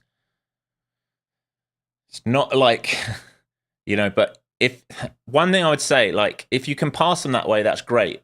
But then what are you going to do when they're PAs? How are you going to trade? If you don't know how to trade the rest of the time, then there's no point passing them, right? So you need those good habits. All right, so you should have paid yourself some money here as we got outside the initial balance. You will need to see this auction continue lower like this. You want to see this build out to continue lower like this right now. That's what you want to see. If it fails to do that, then we go upside. But this is looking good for a potential bear flag versus the IB for that continuation lower. I would have one eye on ES. All right, ES previous day low is still intact, 651.50. That's where ES wants to drive towards. Once we take that, I would take another partial on the market in case we're going to sweep that and then go upside. Is there an OCO on Quant Tower? I would have thought so, yeah. I would say there's an OCO on absolutely everything. But I don't use Quant Tower. But I would say so. On NinjaTrader, you just press Control Z. We'll set up an OCO, I think. Yeah, Control Z is an OCO. All right, so everything's starting to play out. Did any of you take that head and shoulder? Hopefully some of you took it. Again, pro trend, easier to play, isn't it, than the counter trend? I'll go over all of that in the course. Looking good here for continuation lower. Looks really good. All right, so they trapped the buyers. Liquidated. We did that move up there. That was your buy signal up to there. That was your sell. Break even here. Came back down. Uses this liquidity. We talked about this when we were over here. Right, uses this liquidity. Breaks down. Comes to initial balance and low. Now we either get an auction for a sustained trend move lower, or we get a failed auction and we come back inside the range, and this will become your Wyckoff spring if we do that. It is an if, because I'm not saying we do that. Right now we are in a trend lower situation. You should be in shorts and holding on to them.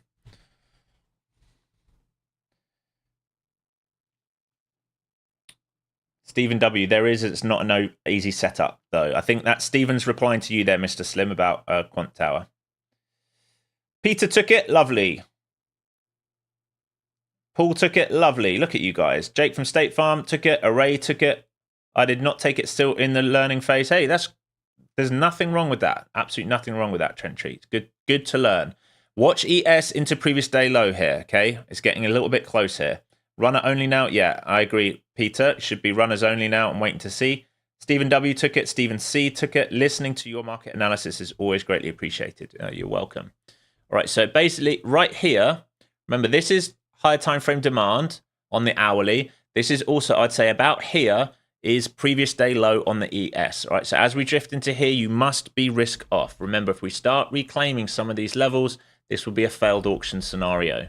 I would expect ES really to come and take out previous day low, but the spiders have already done it. They're drifting into Friday's morning session where we broke out from. We're coming into big levels here on the spiders, and on the hourly you can see it. So let's think about what we talked about on the hourly. What did that last hour do? Set up a bear flag. It repriced a little bit, set up a bear flag, we broke. Where are we breaking down to? This pool of liquidity here, all right? Have to be very careful in this pool of liquidity here, because if we think about structure, this is where we broke out from. Very possible that here or here, buyers step back in. So it's either this level or this level. The only way that won't happen is if shorts absolutely gun for those lows off news. When would that happen? That would be tomorrow, all right? My probability tomorrow, depending where we close today, we are either, if we have bad news, if they don't like what Powell says, we gun for these lows.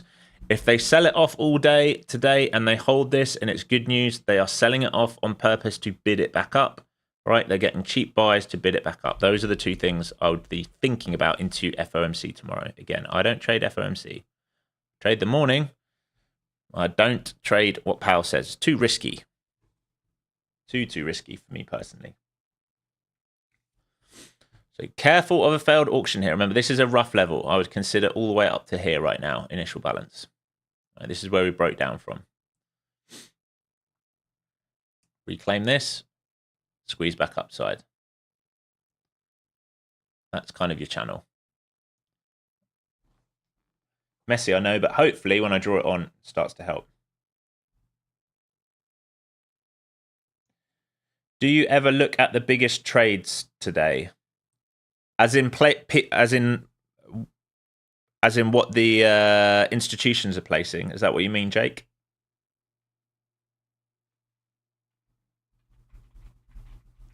I don't really pay attention to that. Every now and again, I'll have a look at like the ads and the vol, but not really.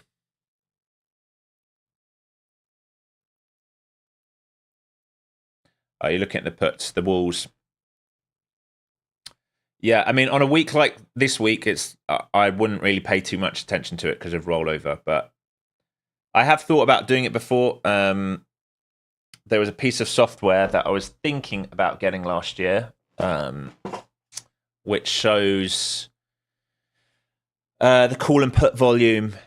I'm trying to remember what it's called. I always forget what it's called. I think it's from Unusual Whales.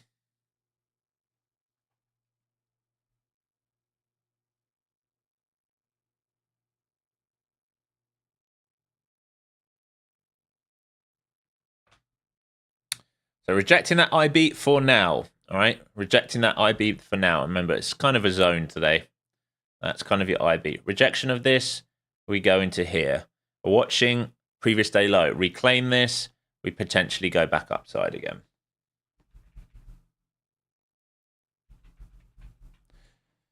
Derek, you can get them on your trading view chart. Menthork? What? Yeah, like cheddar float. It was called something else. I'll find it in a bit. Derek, it's the name of the product. Oh, all right. Let me try this on my side monitor. It's called Menthork, as in a ticker when you say name of product. Or do you mean it's an indicator?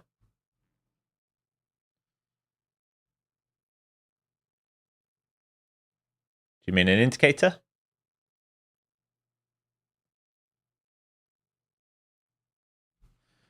So ES back to IB here. ES testing its initial balance.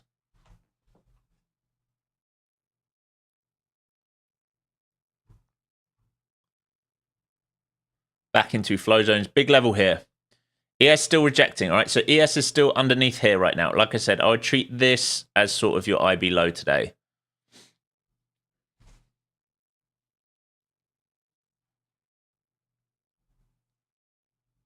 Failed auction under here will be a reclaim of this. Until then, I'd still be thinking about that short play, especially with ES not taking previous day low. My draw would be previous day low down here until proves otherwise right now.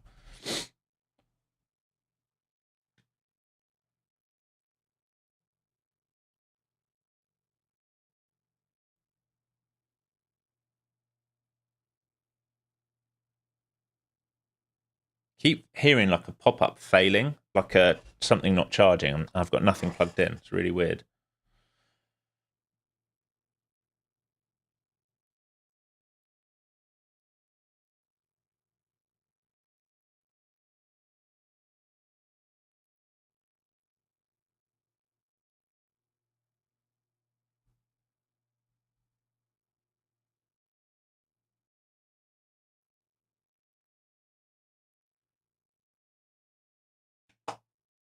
Douglas, that's a very personal thing, right? And when you're thinking about exact entries, and it really comes down to whether you're playing momentum or a rebalance. Here is a prime example. Some people will take this here. There's a break. Some people will take a tap back inside of that because it's into a fib and it's into an imbalance of this candle and it's creating the right shoulder. Some people will take a breakdown of a trend. Some people will take the first white bar that comes underneath the previous green bar, right? That entry is up to you. That is really dependent on your trading style. If you want to know what I do, I sometimes, if I'm confident, will put a piece on here and then I'll add in here heavier once it confirms. All right, because that piece on here, I don't have to have much risk and it can get me into the trade and I can add in. But what I don't do is like go heavy counter trend because this is not confirmed yet. But on a rebalance here, I put a little piece on here and I add. But it's a very personal thing that entry really comes down to what type of trader do you want to be. Are you a pullback trader or are you a momentum trader after the pullback? That's a question you need to figure out. And if you're a momentum trader after the pullback, you're probably an instant reward kind of person, all right? You need instant gratification. If you're a pullback trader and you're playing pro trend, you're probably happy to sit through a little bit of wiggle and drawdown, but you're looking for a bigger move. They're two different types of trader. That will come down to trading style and personality. Okay, so failed auction here, I would say, especially if we start reclaiming this pool of liquidity. This pool of liquidity offers this. It's very odd that ES didn't want to take out previous day low, but like we talked about, SPY came into that key level. Look at the key level from Thursday, the 13th, and Friday, the 14th. All right, came right back into it, finding a bid off that for now. You're welcome, Douglas. No worries. Finding a bid off that for now.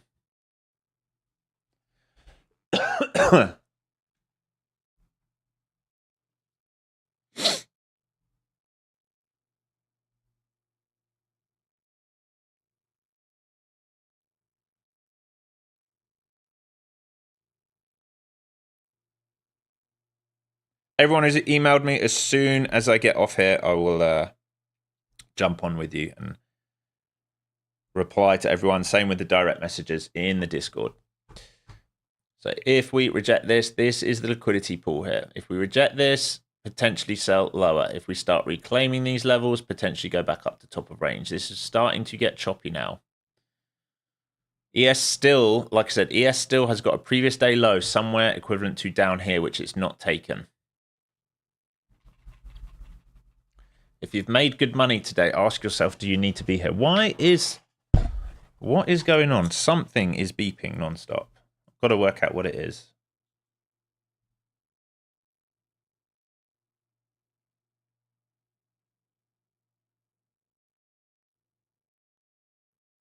Can you guys hear that? Maybe it's next door. It might be my wife's computer.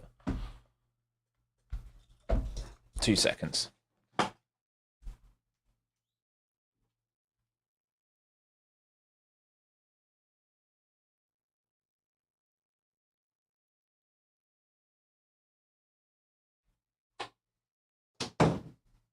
That's all right. It's my wife's. I was like, what is going on here?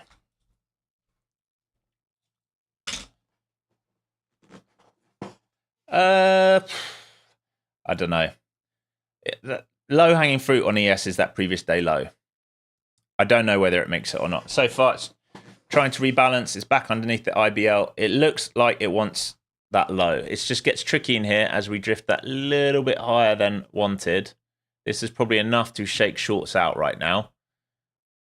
We should be coming down into here, and it's probably doing enough. If I was short down here, I'm getting out at this point, right? It might just scare enough away here, but who knows? Like I said, the low-hanging fruit for us on NQ is gone. And remember, this is higher time frame demand. We've gone over it many, many, many times. I don't like getting short into areas where I know buyers stepped up.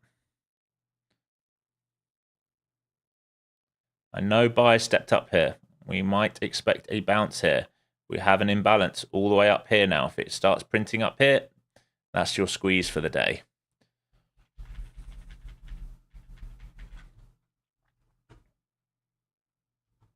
You have some divergence. Let's have a look at the market now and catch up on a Mag 7. We've not looked for a little bit. Tesla, 4% down. Nvidia, 2.30% down. Meta, almost 5% down. Google, 3.62% down. Amazon, 2.32% down. Microsoft, 1.5% down. Apple, just over 0.5% down now. So starting to give back a little bit. Starting to see like we're trying to squeeze a little bit here. But again, the downtrend's still intact. This is the high that made this low, all right? So this is the level here. We're technically not bullish until it starts printing above this, but we are starting to look more and more like a bit of a failed auction down here.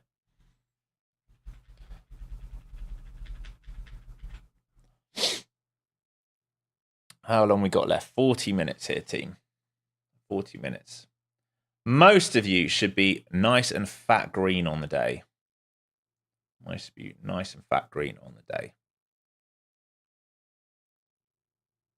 Can you guys hear that beep that's going on next door or not? Hopefully it's not bleeding into the microphone.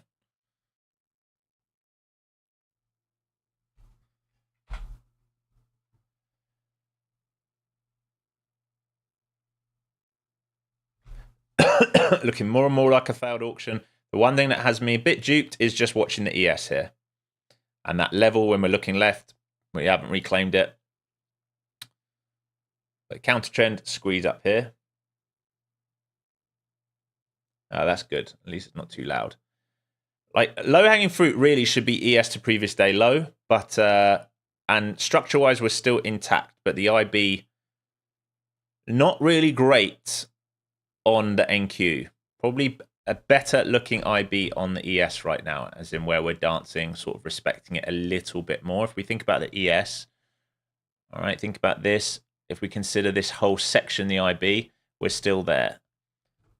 All right, so if it, where do you just go? If ES is going to get weak, right, it's got that drift down to this previous day low, right? That's the opportunity for ES if it's going to stay heavy. We've printed a little bit higher than you would want on the NQ. We're over this level, right? You'd want NQ to be respecting this level like the ES is for that drift lower. You know, counter trends can always squeeze that a little bit higher, shake everyone out before it goes back down. So just watching here to see if the ES starts to melt back to initial balance low here. Again, like we said on all these things, the SPY came right into a higher time frame level of demand, as did the Qs. As did the Qs, that pullback level that we talked about all morning. ES starting to sell now, back down to its initial balance low.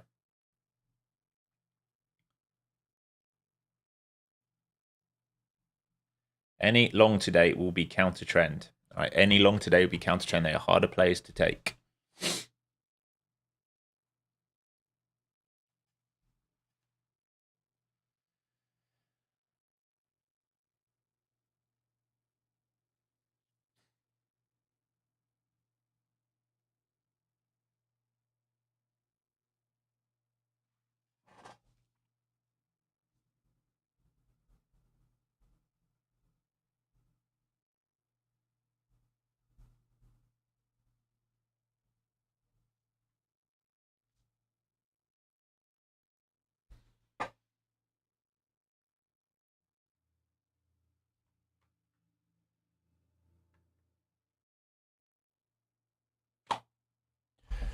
So ES stuck underneath its IBL now, rejecting that key level we talked about. It looked better on the ES. It was a better look for that rejection.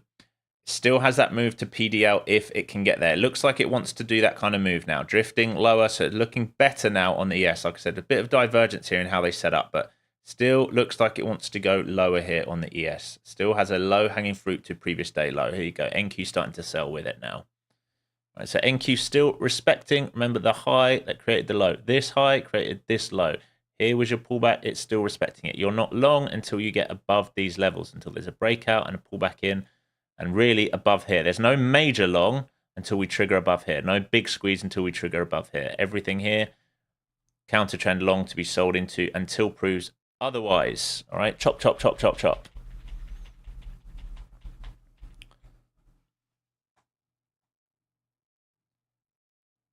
Well, we got those nice shorts today, and now you're just waiting and watching.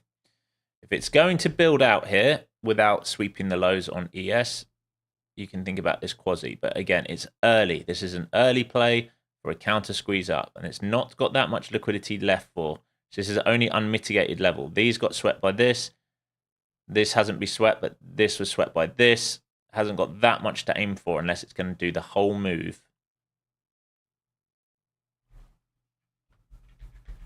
Early to think about that, but it's there. So far, my bias is short. It remains short until it proves otherwise. Remains short until it proves otherwise for me. VIX starting to find a bid here off the 5-minute flow zones as well. Holding 22s. If it wants to drive up to the high of day, then this market will sell.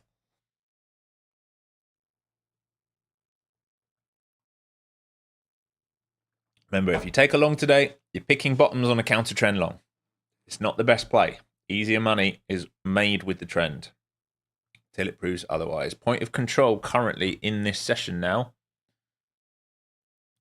Let's just call it 675, 670, 670, 675. This is where most of the volume on the day has been traded. Right here. It's a big level.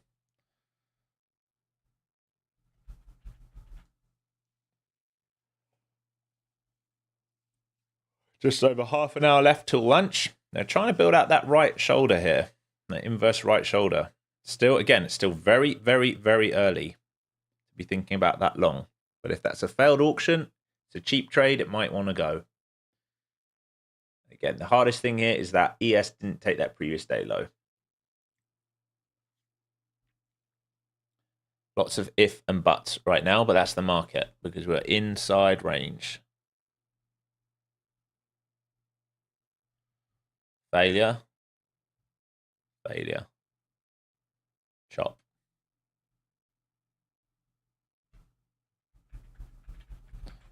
From a technical point of view, daily is outside range. All the way we're not, all the time we're outside this green, right? As long as we're under the green, we're technically in a sell on the daily. Doesn't mean it can't rebalance higher, but from a technical point of view, a better squeeze starts above here.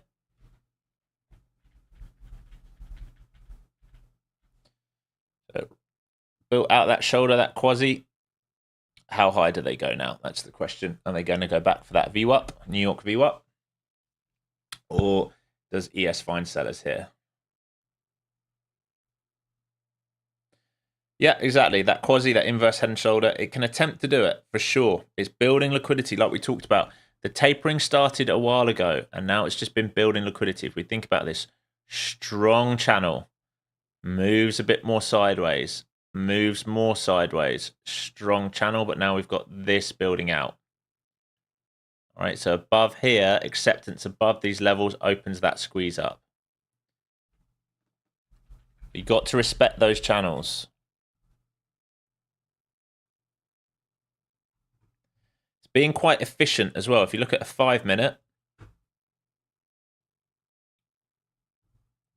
this chart here, it's being pretty efficient, isn't it? There is a small imbalance here, which we're starting to reclaim. This might be a little key signature that we want to go upside. This, and this would be targets if it goes on the squeeze. Anything above that, it would need to rebase to go. Otherwise, we expect sellers to come in versus previous day low. So failed auction, starting to look better and better and better by the second here.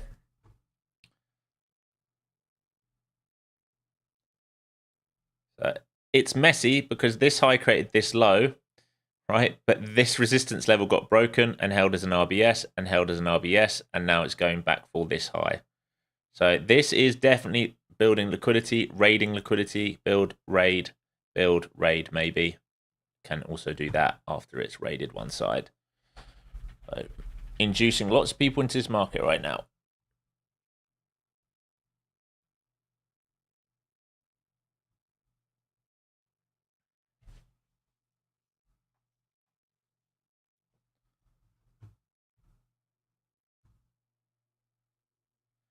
ES starting to get going here. If ES gets true acceptance above that IBL kind of range, and if it can start flipping flow zones, then maybe we get a bigger squeeze. Until then, I'm a little dubious about anything.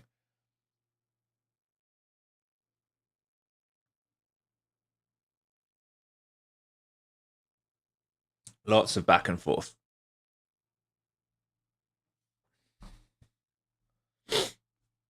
I'm sure this is the type of day which frustrates a lot of traders. I'm sure it is.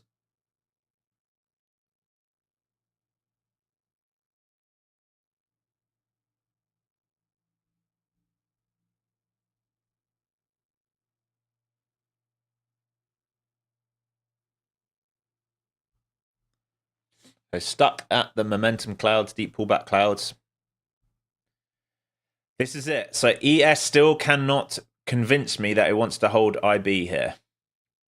As a range, it keeps rejecting. If you look at the candles on ES this morning at like 10:15, 10 o'clock. If you think about that opening 15-minute or half an hour, the opening range, we are rejecting the opening range on ES still. We are still rejecting it. We're not technically rejecting it on the NQ. We traded a bit further upside, but that's just how it works. Right, so basically what I'm talking about is these candles here. Think about this as your opening range, your orb. Right, your opening 15 or 30-minute. ES keeps trading up to here, rejecting. Trade up to here, rejecting. Peek through a little bit, rejected harder.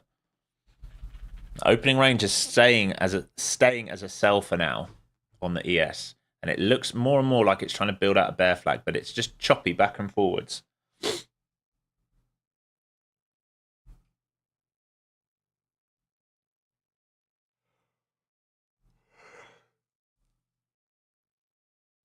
Definitely tapering as well, though, on the NQ. So divergence in how they look. NQ looks way, way, way more bullish than the ES right now. Way more bullish.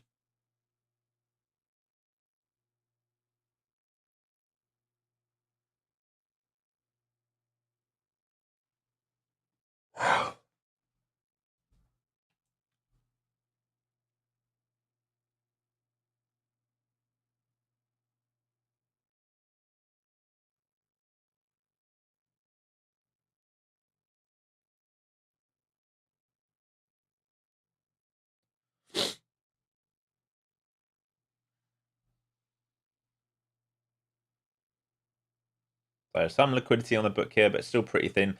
Biggest buyer today is all the way down at 600 right now. He's trying to protect 600. 200 lot down there. He's been there all morning.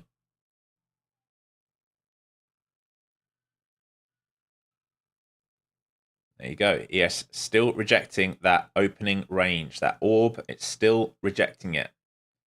First 30 minutes being rejected. I'd say even the first 15 minutes almost. The first 30 minutes being rejected. Initial balance being rejected so far on the ES. Not necessarily true on the NQ. Has relative strength here just in this move. But low hanging fruit down here on the ES, equivalent of down here. We're in. This can be, remember, selling continuation. It becomes a buy, a strong buy. If these flow zones all flip and we start reclaiming VWAP, everything changes for me for the afternoon session. If they really want to start bidding this back up inside that old H1, we talked about this. If they really want to start bidding this back up, it's going to have to reclaim this level here. It's where we broke down from. Anything into here, we're expecting to get sold into. Reclaim that, we can price all the way up. Very thin in here. Look at this structure. Very thin. Volumes here. If they can't protect this, we get into thin structure. That's where easy squeeze moves happen. That orange box is key for the remainder of the day. This right here becomes key.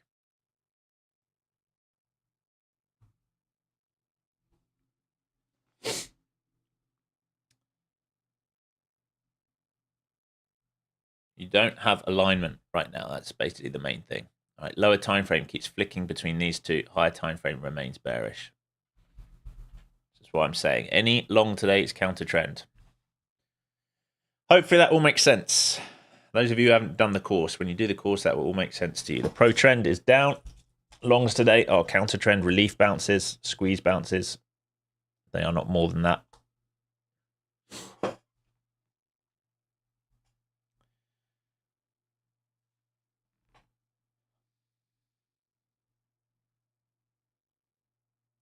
Daily does not look good. If we close down here going into the rest of the week, it does not look good.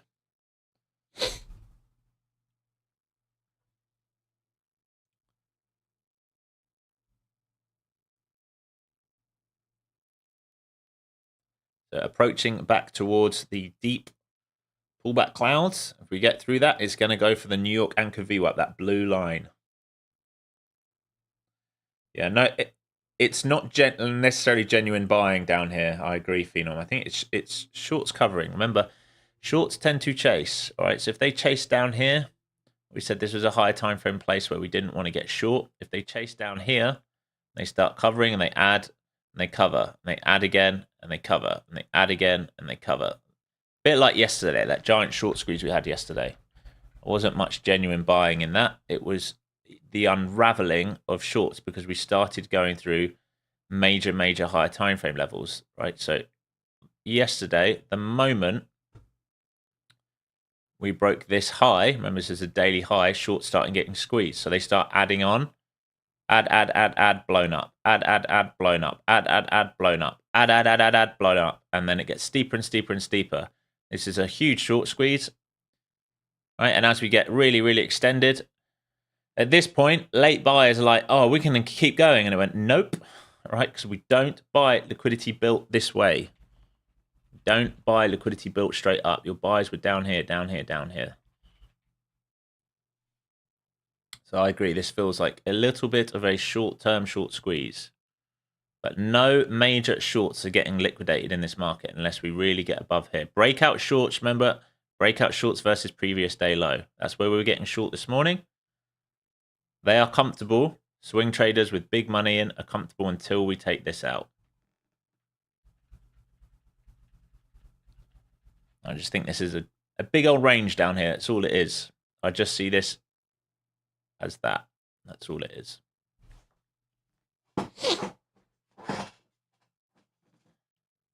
I still don't trust it. When I look at ES, look at the difference between ES. Right, this is the opening range on ES. Until all the time we keep rejecting this, it has the potential to go down to that previous day low. If we reclaim this, everything changes. That's where my head would be at right now.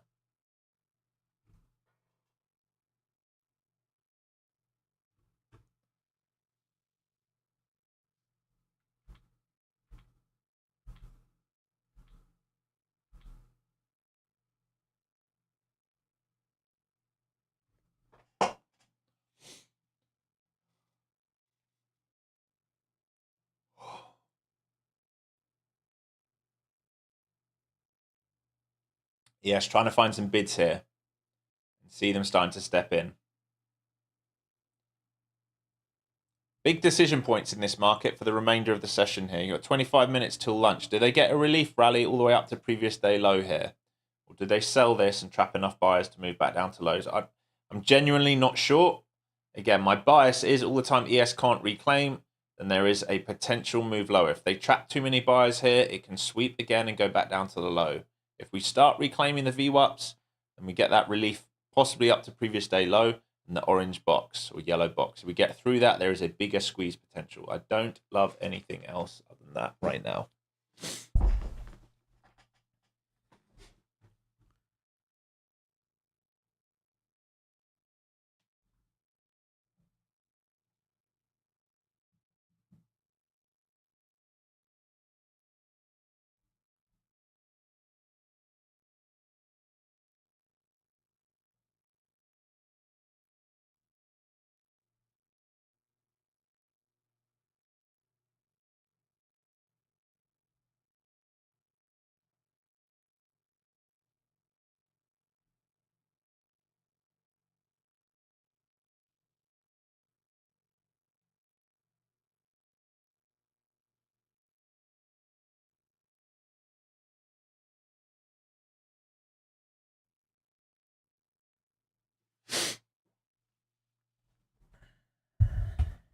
Almost into lunch, 20 minutes left. Any questions here, chat? So I've gone a bit quiet because I'm just waiting for it to set up, really. It's either going to do that inverse head and shoulders through VWAP for a trade up to previous day low and then see how we at there, or it's going to fail if ES fails and use all this trend line liquidity to go back down for. Like we said, we made all our money this morning already, so just waiting here. Lots of you took that short with me. Lots of you got this move here. All right, for the sweep of the lows into here. And so you should be 2 for 2, really. This move down or this move down. So this is, I will consider this one trade. Second trade, you've made your money, really. You've made your money on the day. You've had the nicest, cleanest setups. Oh, catch you later, Scalen.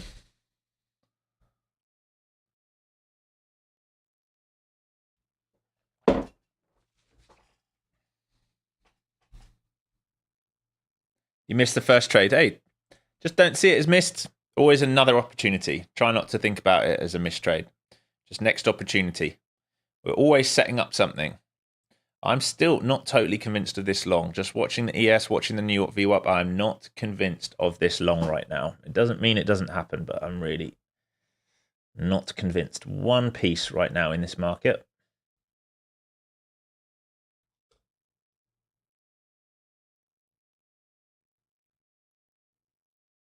ES now starting to go. ES now trying to find relief above that sort of key area into where it found sellers just before 11 o'clock. Looks now it feels like it wants to squeeze a bit more. Watching the VIX though, VIX is still holding 22s. VIX is still holding 22s. How do I keep sentiment when entering a trade and waiting for it to materialize? It's all about understanding where the liquidity is for me. That's what gives me confidence to enter a trade. All right, so once momentum becomes very obvious, we think about this earlier. This was the open. I didn't get this. All right, it broke down without me. Boom, all the way down to previous day low. It set this up. All right, this play here, it set up. It wanted to go lower, and we had a breakdown into, I knew we had a liquidity pool down here. I have it marked out on another chart on the higher time frame. So I was like, well, this is one leg. Unless it's going to do a V shape, what's likely to happen is it's likely to create a second leg. It's underneath VWAP, it's underneath flow zones, it's got an area it wants to trade down to, and the ES wants to trade with it, and Mag 7 is weak. So I want to get short for that move downside. So I just sit in it and let it work. Okay, so we're rejecting the New York VWAP there again, all right? And ES now into a strong sell back to IBL. So did they just trap enough bulls there again? Like I said, I was not convinced in this until we get to join up here and up here. Now it feels like they might have caught enough bulls here. Walking it up for a short squeeze. They might be about to get wrecked. We'll have to see, because ES still has a low-hanging fruit. Remember, ES previous day low equivalent of somewhere down here. So if we sell, this move is possible. Big if, but that's what I'm looking at. Yeah, so for me, it's all about liquidity. If there's a liquidity level to still run to, right, I'm always joining momentum. I want to see momentum come into the chart, and I am a pullback trader. I'm a pro trend where possible pullback trader. So if we think about this morning, I didn't know this morning 100% we were going to do this. It was possible, but once this happened, this is big momentum. So then we create a pullback that offers your next trade down to a liquidity pool. Big momentum, pullback, big momentum. Okay, at this point, risk off. Why? Because this is the point on the higher time frame when we said this is where buyers came in. We want to be very careful holding anything into here. All right, so I trade the lower time frame to the higher time frame level. Once we get there, like you've seen, once we got there, I'm less intent on taking something. Now, if I hadn't made my money, would I have taken that? Probably yes. That became fairly clear that they'd caught buyers up there. A bit like here. If this starts to become very clear, there might be a trade down here, and there might be a trade if it's above this into that. Those are possible scalps for the session, but the best money's been made. The easy money's been made. Look at the difference in the chart. How much easier was this if you got it? This if you got it? This if you got it? Arguably, this if you got it? This is not fun. This is not particularly fun. So just wait now. Set price alerts. All right, right click. Where is it? Right click. Add an alert. All right, you can add alert to a key level or an EMA or whatever you want to do. Let it tell you when it's at that level. If you sit here and you watch it too much, you will convince yourself that there's a trade. That's very, very, I've done it on the wrong stream, haven't I? You will convince yourself that it's a trade. Let's do that again, sorry. Easy trade, not bad, nice trade, this, horrible, this, horrible. So box, set price alerts, right click, add alert. Right, do one either side and let it come to your level. Right, the market should always come to your level, unless you're playing that momentum right then and there. Just wait for it to come to your level. We're building out a lot of volume here. You can see it on the higher time frame. Point of control. Look at all this volume. right?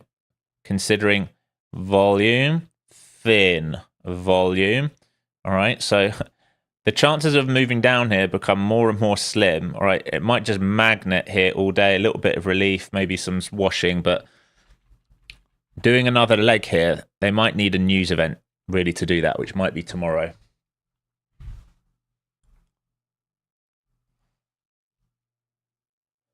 No, JD Florida Man, I don't. I place them on NinjaTrader. It's my preferred platform to execute on. I use hotkeys. It's nice and quick. I have an ATM. It's just my preferred platform. But most of my students don't. A lot of them use TradingView or directly in TraderVate. Blue collar. It's just Sati's volume. You just type in SATY volume. It should come up. But I changed the colors so it'll look a little bit different. Arturo, take care, buddy. Have a good day. Hopefully you've all had a great day. We made our money nice and early today. As a reminder, anyone hopping in here late, all right, maybe some of you are joining late. Sorry to everyone else on stream. I have a sale on right now, just started. All right, it ends Sunday. Get the 20-hour flow zone beginner to advanced trading course. Get my indicators and Discord all in one bundle for $549. One-time fee, no monthly fee. And Traderify is still on sale. Okay, still on sale until the end of the month. Use code FCT. It will get you 30% off the 25K, 100K, and 150K accounts, and 35% off the 50K accounts. It does not matter which account you're doing, whether you're doing the advanced, the growth, or straight to funded. Right, you will get the same sale price on all of those. As a reminder, the best value 50K account out there between any prop firm is the growth account right now. Right, growth account is the best account. No trailing drawdown. It's about $90, and there's no activation fee. Right, that's the best value account right now. Market starting to try and let go. Look at all the chop on the ES here. Still got that low-hanging fruit of previous day low if it wants to get there. Christy W, thanks Alex. Reached my daily profit goal. See you tomorrow. High five. Good work, good work. Calling it a day, Peter. High five.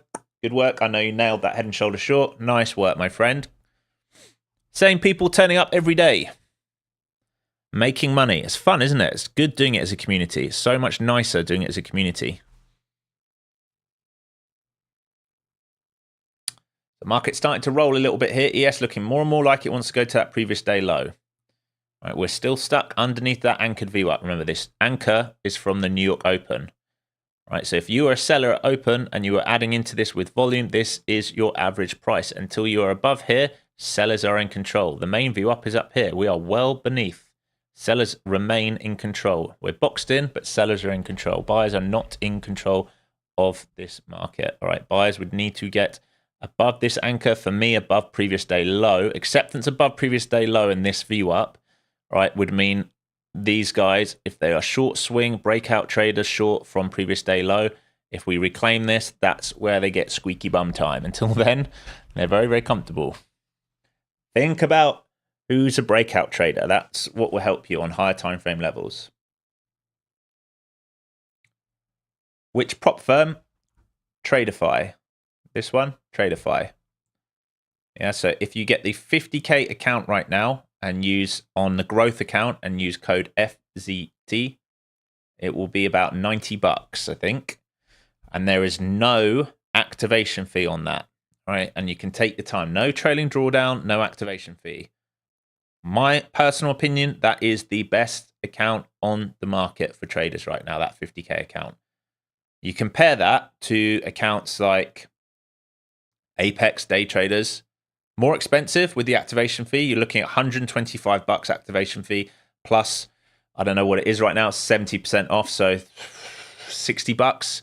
So you're looking at $180, double the price at Apex right now. Same at day traders. I'm not sure what it is right now at Take Profit Trader. It's probably fairly competitive to that, actually. No worries, no worries. Yeah, I think that Traderify account, that is the best account right now. Best value on the market, and you can get 5 of them Don't get 5 of them if you've never proven that you can pass and take money out the market, all right? This is one thing I want to say. Make sure you can do it with 1 account. Then do it with 2. Then 5. Then 10. Then 15. Then 20. Then add various firms, right? Take your time. If you know what you're doing, you've done it before, grab 5 of them because they will not be on sale much longer. Tradeify tend to be, and I'm not just saying this, they have, if you look at the prices, they have started creeping up since they launched 6 months ago. Right? And when I say creep, they've got quite expensive, especially the straight to funding. 5, David, 5. Tradeify has 5 accounts, max number of accounts. You can have 5 accounts, 5 PAs. You can have any type, right? So you could have, 2 advanced, 2 growth, 1 straight to funded if you want. It doesn't matter which type, but you can have 5. Take care, Leron. All right, so we're coming back down. Do you remember we said there's that buyer down there at 650? He's reduced his lot size a bit. He was at 200. He's reduced his lot size down to 120. I don't think he's been filled, but he's reduced his lot size. Let me have a... Yeah, he definitely hasn't been filled. Watching him on the tape here into 650. He's definitely genuine. It's not enough size to not be genuine. He's looking to get filled there. 100 lot, 120 lot at 650. Not much on the tape underneath that. Remember, it's rollover week, so there could be stuff on the tape on the old contract that I'm not seeing. So that is one thing I'm aware of.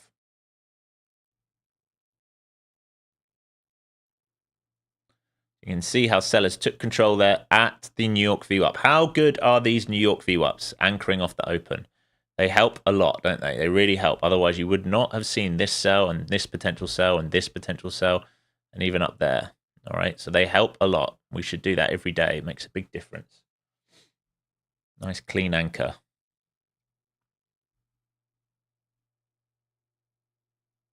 He's still there at 150, still not filled. All right, still not filled at 150.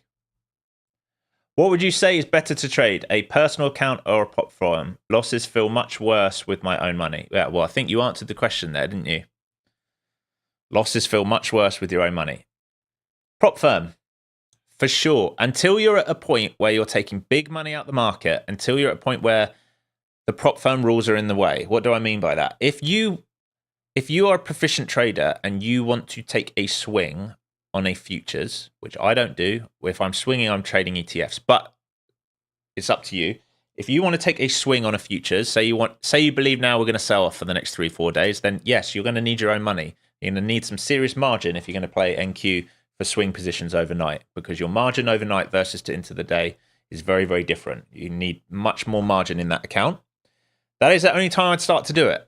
Otherwise, there's so much money that can be made from these prop firms right now, and who knows how long it will last. Hopefully forever, but who knows. All right, ES now looks like it's in a hurry to come for that previous day low. All right, so I think shorts are about to pay here, like we said. Was not convinced on ES. And kept rejecting, couldn't get a good close, and now it looks like it's gunning for current low of day and previous day low. Low hanging fruit on ES, previous day low. We kept saying it. My bias is lower right now because of that. I didn't like the longs fully because of that. 651.50 is where I think the ES will want to try and trade towards. Remember, if you're a bull in this market, your stop is at low of day, 563.50. Snap of that low of day will liquidate those buyers, make them become sellers, and we will get down to previous day low from that, if it does it. And you got 7 minutes to a new hourly bar as well. All right, so CC, that's what I would say. When choosing your prop firm, you need to think about what type of trader you are. All right, what do you like sitting in trades? Do you use a trail? Do you trail your stop? Do you like letting trades work? All these things. I went over this in the video that I posted on Sunday on Tradeify versus Top Step versus Apex. How you trade them differently.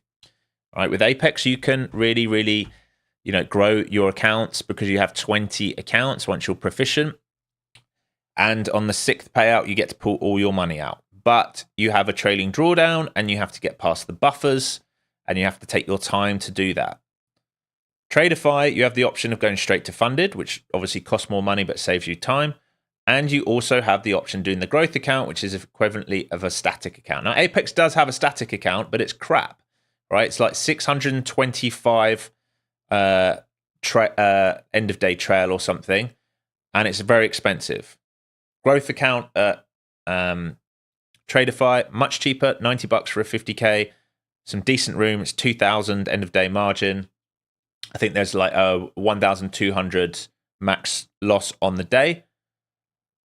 And it's easy to pass, and you have 5 of them, and you will grow that. The big difference, though, is on your 4th payout, they'll move you to live. So you're never going to get to withdraw all of the money out of that, but they will move you to live. If you get a couple payouts on live, yes, you can withdraw all the money. Hopefully that makes sense. Thanks for the reply. I used to trade minis with my own money, and then I recently switched to a prop firm Top Step. Yeah, Top Step's good. They're changing a lot of rules recently, but they are good. They are like a growth account with Traderify. You can set and forget. Take your trade, put your profit target, put your stop in, not worry about any unrealized gains. But I think they're expensive. 50K on Top Step, right, is going to cost you $49 to do the evaluation, and then it's going to cost you $149 to pass it. So all in, it's going to cost you basically $200. That same process on Traderify is going to cost you $90. That's the big difference. Half the price. Yeah, so Traderify, half the price of Top Step for those 50K accounts, and still cheaper for the 100 and 150K accounts as well. And you can have 5, exactly the same as Top Step. Right, so same process, same targets, all these things, but cheaper. And the back end is way better. Way, way, way better, the back end. And also, the other thing I'm going to say, which people don't talk about, is if you don't want to trade Top Step X and you want to trade on Ninja, they still will not let you use 10, 15, 20 micros. All right. They'll limit you to like 3 minis and also 3 micros at Top Step, which is nonsense. That's just them trying to make money out of you going to Top Step X. You won't get that at any other firm. So use Traderify. You want to trade on Ninja Trader, R Trader, whatever you want to use. That's fine. You can do the 10 multiple. That's also a big difference. Here you go. ES into previous day low. So ES about to tap that previous day low. Again, everything we talked about starting to happen. I didn't like the longs. I wasn't convinced of the longs all the time. That low-hanging fruit was there. All the time it was there. It felt like we were going to go for it. Got very, very close there. I still think ES trades into PDL here.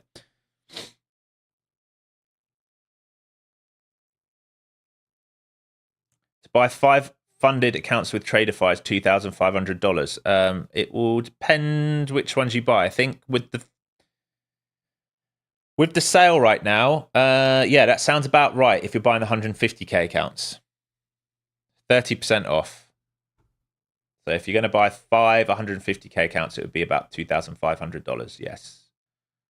If you're going to buy 5 of the growth accounts of the 50K, it's going to cost you just under $500.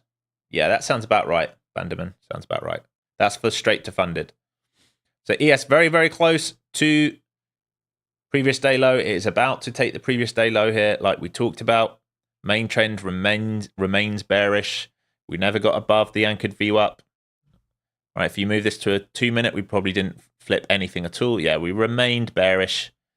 All right, and remember, down here, equivalent of down here, well, it's actually here now, which is odd. But we've taken it. All right, ES has just taken that out.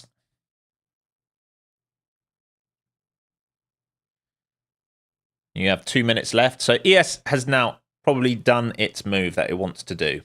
Right, its job was to take the previous day low, wash all those stops, and it just did it, and now we're finding a bounce. So remember, this is what I was saying. I don't like the longs in the market until we take the previous day low on the ES. We've now done that. So maybe it sets up something this afternoon now, potentially. Good morning. Do you think it's a good idea of getting straight to a funded account? I think it depends on the trader, Greg. If you know how to trade, if you can take money out the market, if you think it's a waste of time you doing the growth accounts, yeah, sure, do straight to funded. Couple things to know though: the difference between straight to funded and doing a growth account on Traderify, even with 150K, it's going to cost you more money. So if you're a proficient trader and you can pass those in, like, let's just say pass it in 1 or 2 days, you're going to save an awful lot of money by doing the growth accounts. That's the first thing. Second thing is the growth accounts have a 35 commission consistency rule, 35% consistency rule. It's pretty good, 35%. So, you know, basically 3 trades. If you do like 3 grand, 3 grand, 3 grand, you're up to 9 grand, you pull your money out. Like, and if you have a decent win, it's also all right. The straight funded accounts have a 20% consistency rule, much harder. So the straight funded accounts are all about base hits, right? You're not going to let your winners work. You're going to have to take a base hits. So very, very different in that sense. Okay, notice how we're finding a bid here since we washed out that previous day low. We're coming into lunch now. That is it. Game over. Finish for me. I was done within the first 2 or 3 minutes, but I stayed with you all day. Nothing has changed here. Okay, so those of you who are going to trade afternoon, this right now is your channel. Okay, we have high time frame levels down here and down here.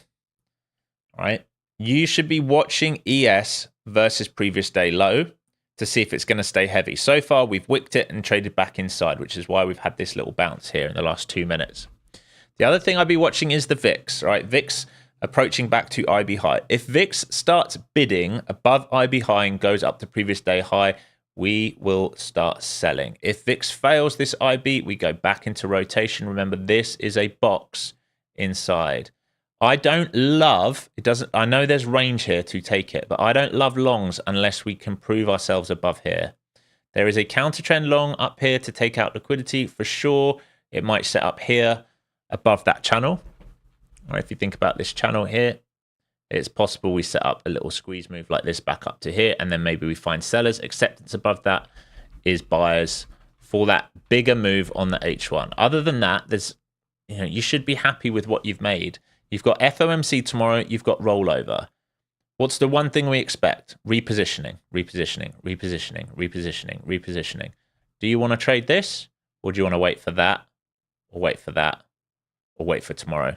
All right, so just think about that. Remember, this week, I've said it over and over again on stream. I've said it in Discord.